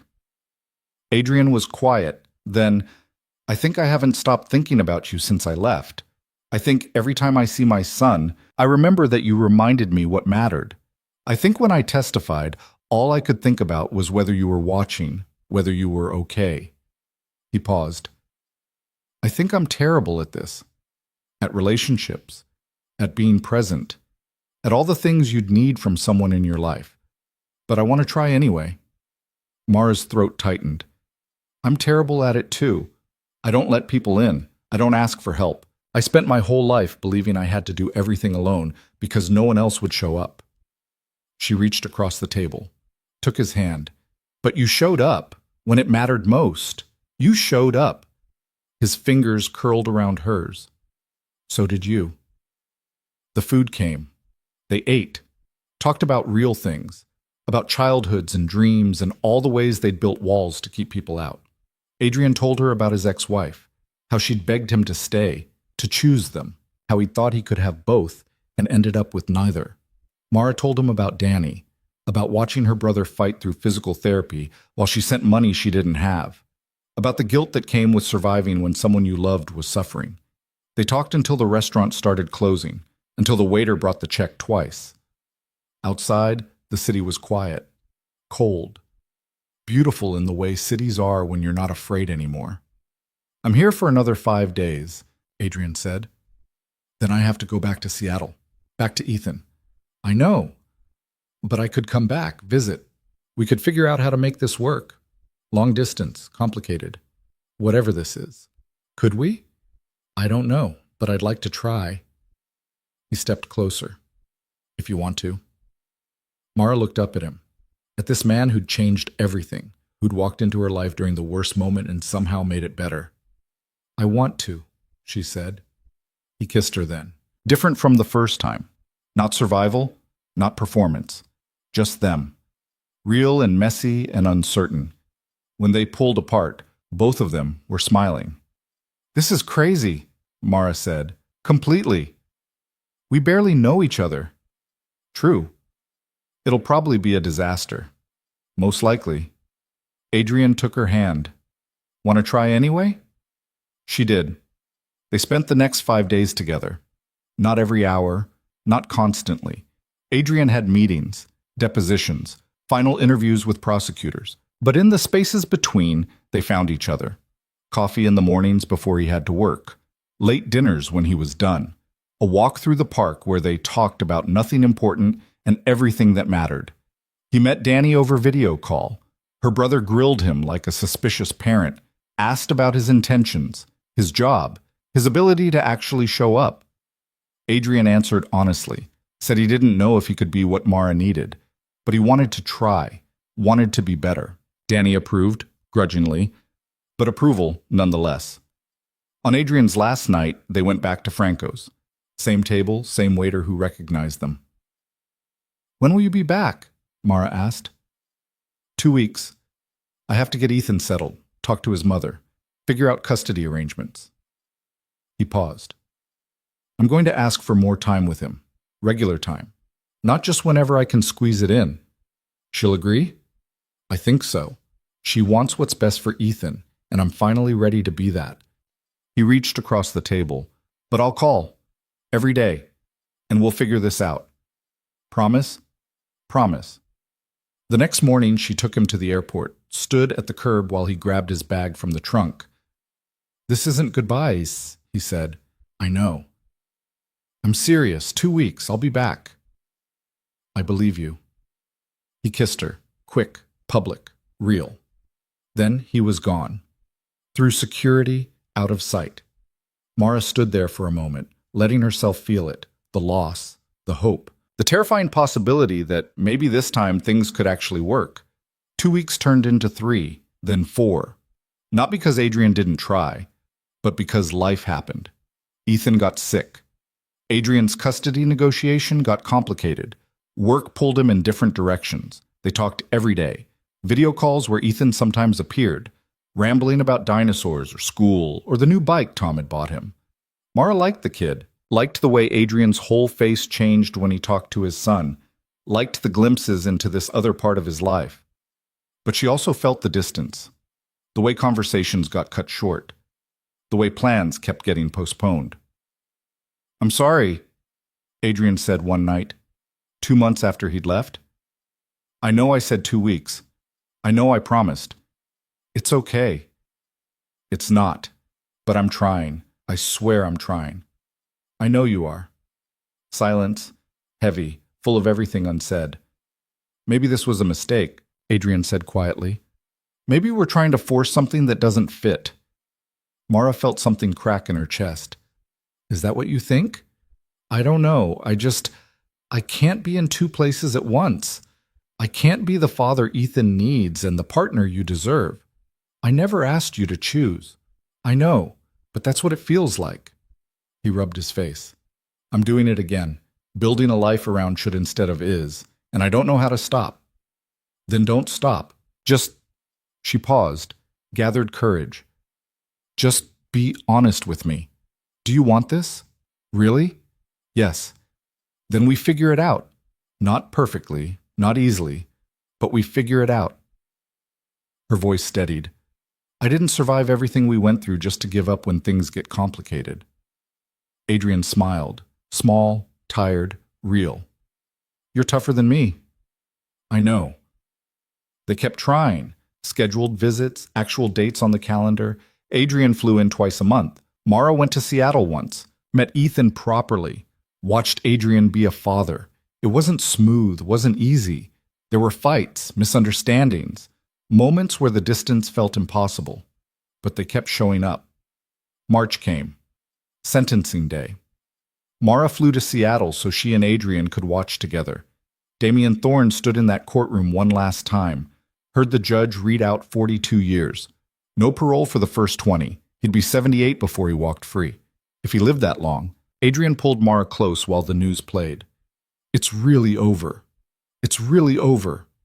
They sat there, his apartment, his son asleep in the next room, the TV showing footage of Damien being led away in handcuffs. I need to tell you something, Adrian said. Mara's stomach dropped. Here it comes, the breakup, the realization that this wasn't working. What? I'm moving, back to the city, back to New York. She blinked. What? I talked to my ex, to Tom, to Ethan. We're working out a new arrangement. I'll have him summers and holidays, video calls every night.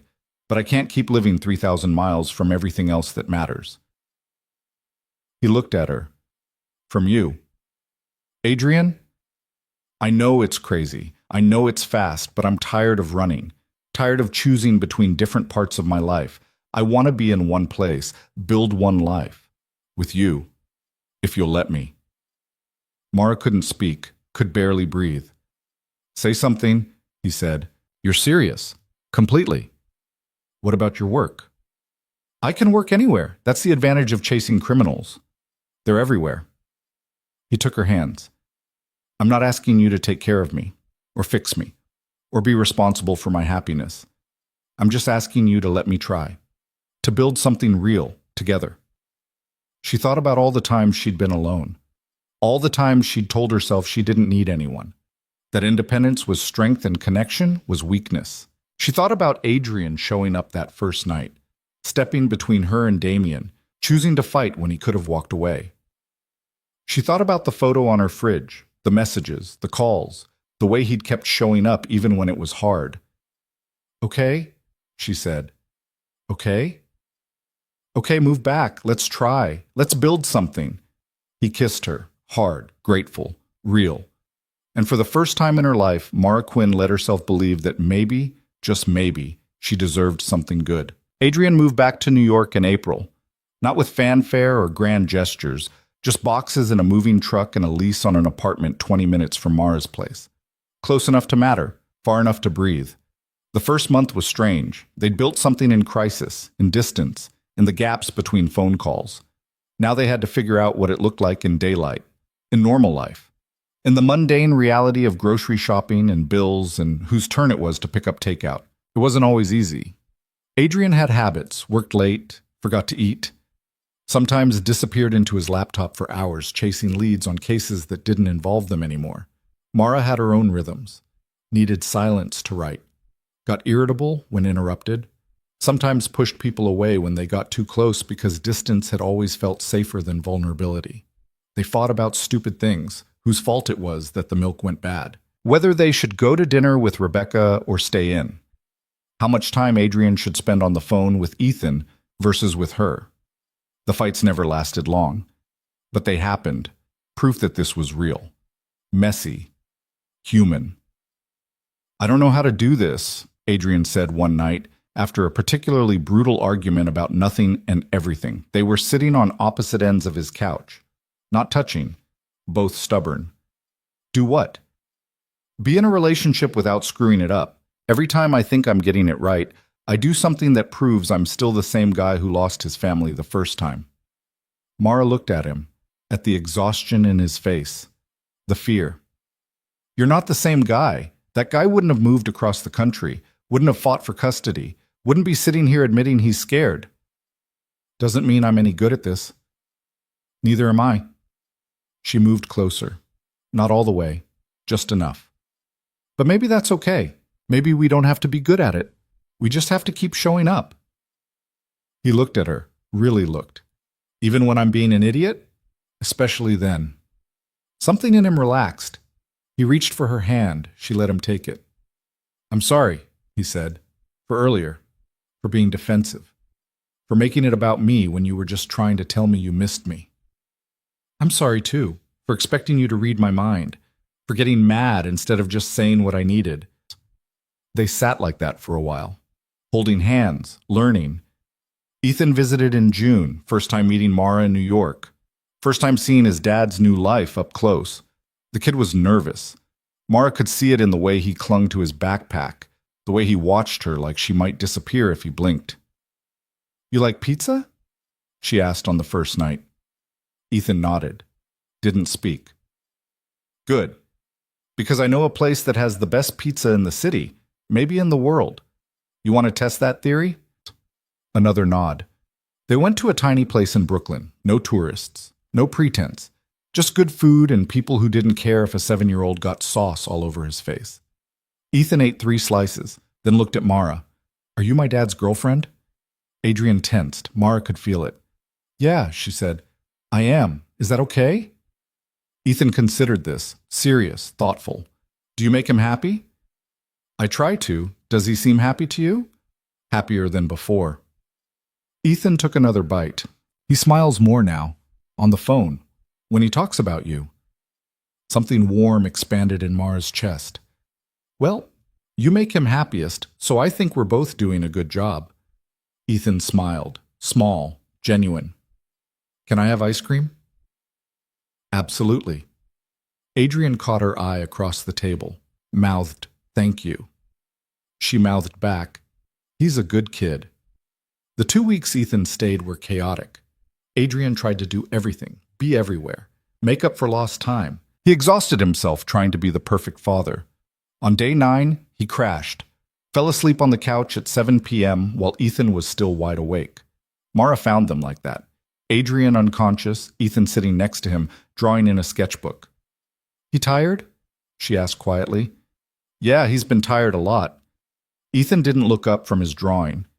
He tries to hide it, but I can tell. You're pretty observant. My mom says I notice things other people miss. He held up the sketchbook. A drawing of Adrian.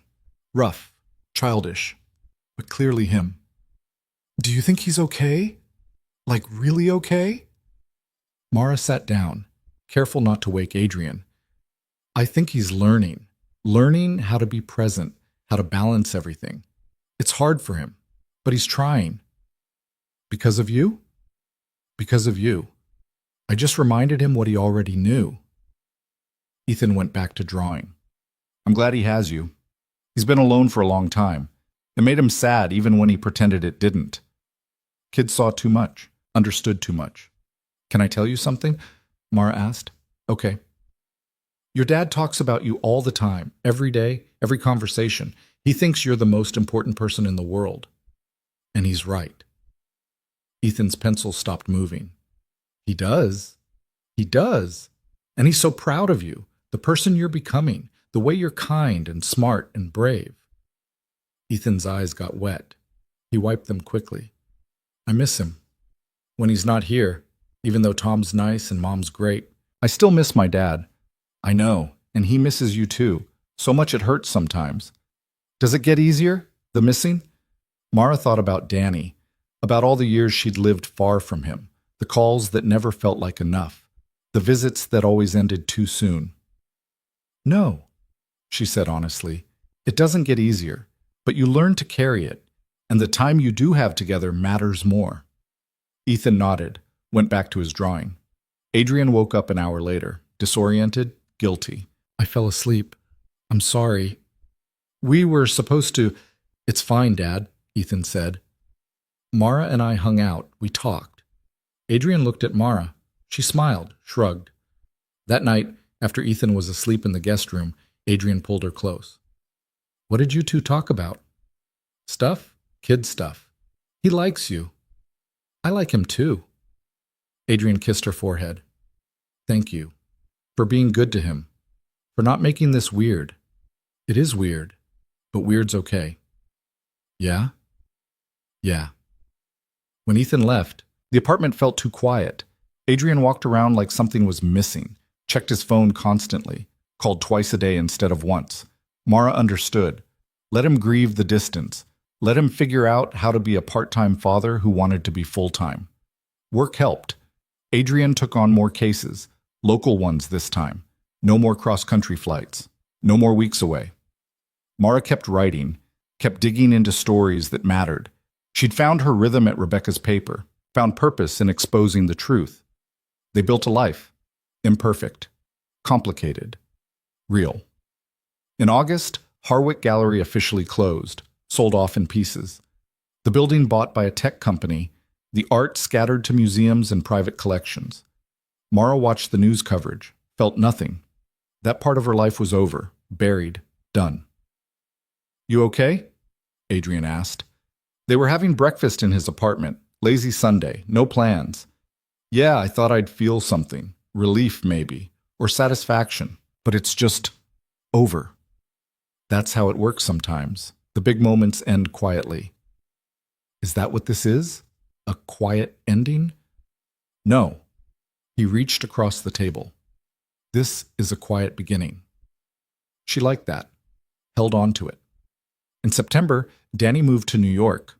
Not because of Mara, but because a rehabilitation center in the city had accepted him into an experimental program. Better therapy, better equipment, better chance at regaining more mobility. Mara helped him move in. Adrian helped too. The three of them spent a weekend assembling furniture and arguing about where things should go. You're good for her, Danny said when Mara left to get coffee. Adrian looked up from the dresser he was building. You think? Yeah, she's different now. Less. I don't know. Less like she's waiting for the world to collapse. She told me once she spent her whole life expecting the worst, preparing for it. Our childhood did that, never having enough, never feeling safe. Danny wheeled closer, but you showed up when it mattered, when she needed someone. That changes a person. She showed up for herself. I just helped. Don't sell yourself short. I've watched her survive a lot of things alone. It's different when someone actually stays. Adrian thought about that, about staying, about the choice to keep showing up even when it was hard. I'm not going anywhere, he said. Good. Because if you hurt her, wheelchair or not, I'll find a way to kick your ass. Adrian smiled. Fair enough. October brought rain and cold and the kind of darkness that made the city feel smaller. Mara and Adrian started spending more nights together. Not because they had to, because they wanted to. She kept her apartment, he kept his, but the space between them felt less important, more like a choice than a necessity. One night, lying in his bed, staring at the ceiling, Mara asked the question she'd been avoiding. What happens if this doesn't work? Adrian turned to look at her. What do you mean? I mean, what if a year from now we realize this was just trauma bonding? Just two people who went through something intense and confused survival with love? Is that what you think this is? I don't know. Sometimes I'm terrified it is. That we're building something on a foundation that won't hold. Adrian was quiet. Then, I think about that too. Wonder if I'm just chasing the feeling of being needed, of mattering to someone. He rolled onto his side. But then I look at you, at the way you drink coffee, the way you get annoyed when people talk during movies, the way you call your brother every Sunday no matter what. He paused. And I think this isn't about what we survived. It's about who we are after. And who are we? Two people trying to be better, trying to build something real, trying to show up. He touched her face. That's not trauma. That's choice. Mara felt tears sting her eyes. What if I mess this up? What if I push you away because I don't know how to let someone in? Then I'll wait, and when you're ready, I'll be here. Promise? Promise. She kissed him then, slow, certain, real. November came with Thanksgiving and the awkward question of where to spend it. Adrian wanted Ethan to come to New York. His ex-wife wanted Ethan in Seattle with her family. Mara wanted everyone to stop fighting and just be together. They compromised. Ethan came for a long weekend. Mara's brother joined them. Rebecca stopped by with wine and stories. It was chaotic, loud.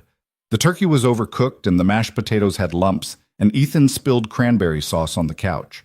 It was perfect. After dinner, after Ethan and Danny were absorbed in some video game Adrian had bought, Rebecca pulled Mara aside. "You happy?" she asked. Mara looked around at the mess. The noise? The people who mattered. "Yeah," she said.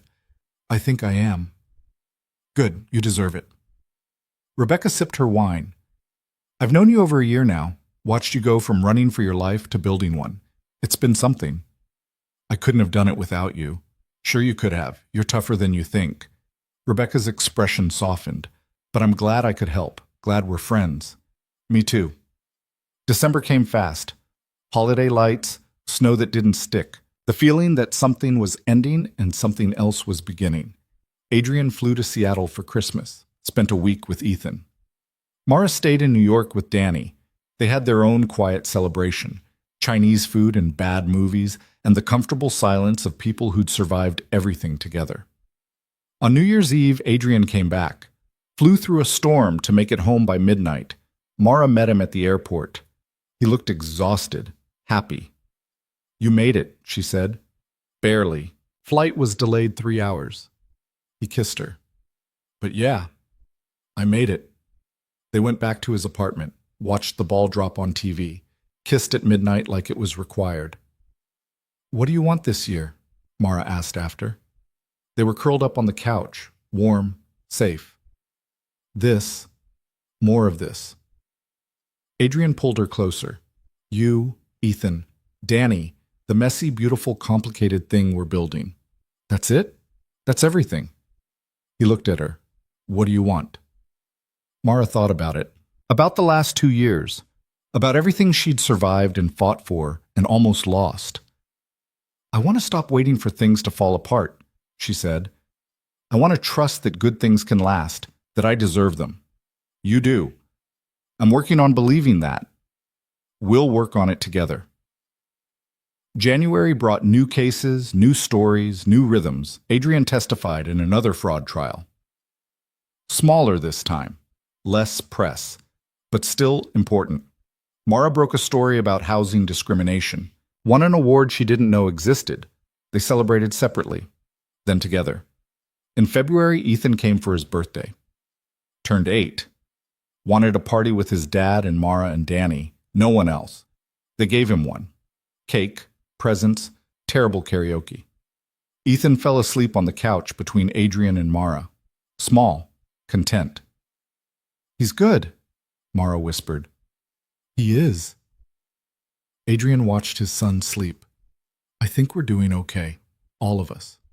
"Yeah, I think we are." March brought the anniversary of Damien's sentencing. News outlets ran retrospectives. "Where are they now?" pieces. Mara's name came up. Adrian's too. They ignored most of it. Didn't need the reminder. Didn't want to relive it. But late one night, Mara watched an interview with one of Damien's other victims. A woman who'd gone to prison because of him. Who'd lost everything. "You okay?" Adrian asked, finding her in front of the TV. "I could have been her. If you hadn't shown up, if we hadn't fought back. That would be me. But it's not." "No, but it almost was." She turned off the TV. "Do you ever think about that? How close we came to losing? Every day." He sat beside her. "But we didn't lose, we won. And that woman, she's rebuilding now. I saw a follow-up piece. She got out, started over, she's surviving. Because we exposed him. Because she was strong enough to keep going." Adrian took her hand. "You didn't save everyone, Mara. But you saved yourself, and that matters. She knew he was right, but the guilt sat heavy anyway. What do we do with that? She asked. The knowledge that we got lucky when others didn't? We keep fighting, keep telling stories, keep exposing the people who hurt others. He squeezed her hand. We make it mean something. In April, a year after Adrian moved back, Mara's lease came up for renewal. She stood in her apartment looking at the notice, the place where she'd lived alone for 3 years, where she'd survived, where she'd built her independence. She could renew, keep the space, keep the distance, or she could take the leap. She texted Adrian, "My lease is up." Adrian, "Yeah? What are you thinking?" Mara, "I'm thinking maybe I don't need my own apartment anymore." 3 dots. Then, "Are you saying what I think you're saying?" Mara, "If you're asking if I want to move in together, then yes, that's what I'm saying." Adrian, "Are you sure?" Mara, "No, but I want to try anyway." He showed up at her door 20 minutes later, out of breath, smiling. "You're sure?" he asked. "Stop asking me that. I'll change my mind." Okay. We're doing this. We're doing this. They moved in together in May, combined apartments, combined lives, combined everything. It was chaos. Too much furniture, not enough closet space, arguments about whose books went where. But they figured it out. Made room, made compromises, made it work. Ethan visited in June, saw the new place, his room, his space in their life. "So you guys are really together," he said. "Like, really, really." "Yeah," Adrian said. "Really, really." "Cool." Ethan unpacked his bag. "Can we get a dog?" Mara laughed. Adrian groaned, but they talked about it, seriously considered it. They didn't get a dog, but they got a cat. Small, orange, named Mango because Ethan insisted. The cat hated everyone except Mara, climbed into her lap while she worked, purred like an engine. "Traitor," Adrian muttered. "He has good taste," Mara said. In August, Rebecca offered Mara a promotion. Senior investigative reporter. More money, more responsibility, more stories. Mara accepted, then celebrated with Adrian and Danny and a bottle of cheap champagne that tasted expensive because they were together. "You've come a long way," Danny said, "from running for your life to running the investigation department." "I'm not running it." "You will be. Give it time." Mara looked at her brother, at how far he'd come too, walking with a cane now instead of a wheelchair. Slowly, painfully, but walking. "We both have," she said. September brought Ethan's first overnight visit without a set end date. Just a long weekend that turned into a week because no one wanted it to end. Adrian and his ex worked out a new arrangement. More time in New York, more flexibility, more trust that he'd show up. And he did. Every time. Every promise. In October, on a random Tuesday, Adrian asked Mara to marry him. No ring, no plan. Just sitting on the couch, watching TV, and suddenly knowing. "Marry me," he said. Mara looked at him. "What?" "Marry me. Not now, not tomorrow, but someday, when we're ready, when it feels right." He took her hand. "I just need you to know that's where this is going. For me. That's what I want." Mara's heart hammered. "You're serious?" "Completely." "We've only been living together for 6 months." "I know. We still fight about stupid things." "I know." "I'm not easy. I push people away. I have trust issues." "I know, and I'm a workaholic who misses calls and forgets anniversaries and still doesn't know how to balance everything." He smiled. "But I love you anyway, and I want to figure out the rest together." Mara felt tears on her face. Didn't remember when they'd started. "I love you too," she said. "And yeah, someday, when it's right, I'll marry you." He kissed her, and Mango the cat climbed onto both their laps, purring loudly, completely unimpressed. In November, Damien Thorne's appeal was denied. Final. Permanent. 42 years stood. The news was a footnote, barely covered. The world had moved on. Mara saw it, felt nothing, just closed her laptop and went back to her current investigation. Something about corporate tax fraud. Different criminals, same greed. The work never ended. But that was okay. She'd found her purpose in it, found meaning in exposing truth. Christmas came. Ethan spent 2 weeks. They built snowmen, watched movies, ate too much sugar. On Christmas morning, surrounded by wrapping paper and laughter, Mara looked around and realized something. This was home. Not the apartment, not the city. These people, this noise, this messy, complicated, beautiful thing they'd built. She'd spent her whole life thinking home was a place, stability, security. But it wasn't. Home was choosing to show up, choosing to stay, choosing to fight for something worth keeping. On New Year's Eve, 2 years after Adrian had come back, they hosted a party. Small, intimate, Rebecca, Danny, Ethan, a few other friends. At midnight, after the champagne and the countdown, Mara pulled Adrian onto the balcony. The city spread below them. Lights, life, possibility. "Thank you," she said. "For what?" "For showing up, that first night, when you could have walked away. Thank you for kissing me, for trusting me when you had no reason to. We were pretty stupid. Completely stupid." He pulled her close. "Want to stay stupid together? For the rest of my life." They kissed as fireworks exploded over the city. Bright, loud, beautiful. Inside, Ethan and Danny were arguing about what game to play next. Rebecca was pouring more champagne. Mango was hiding under the couch from the noise. Everything was chaotic, imperfect, uncertain. Everything was exactly right. Mara had learned something in the last 2 years. Something important. Life didn't wait for you to be ready. Didn't ask permission before it knocked you down. But it also gave you chances. Small moments where you could choose differently. Choose to fight. Choose to trust. Choose to let someone in. She'd taken that chance. With Adrian. With herself. With the terrifying possibility that maybe she deserved good things. And it had changed everything. Not perfectly, not smoothly, but completely. Because the truth was simple. You didn't survive trauma by being fearless. You survived by being afraid and doing it anyway. By showing up even when you wanted to run. By trusting even when trust felt impossible.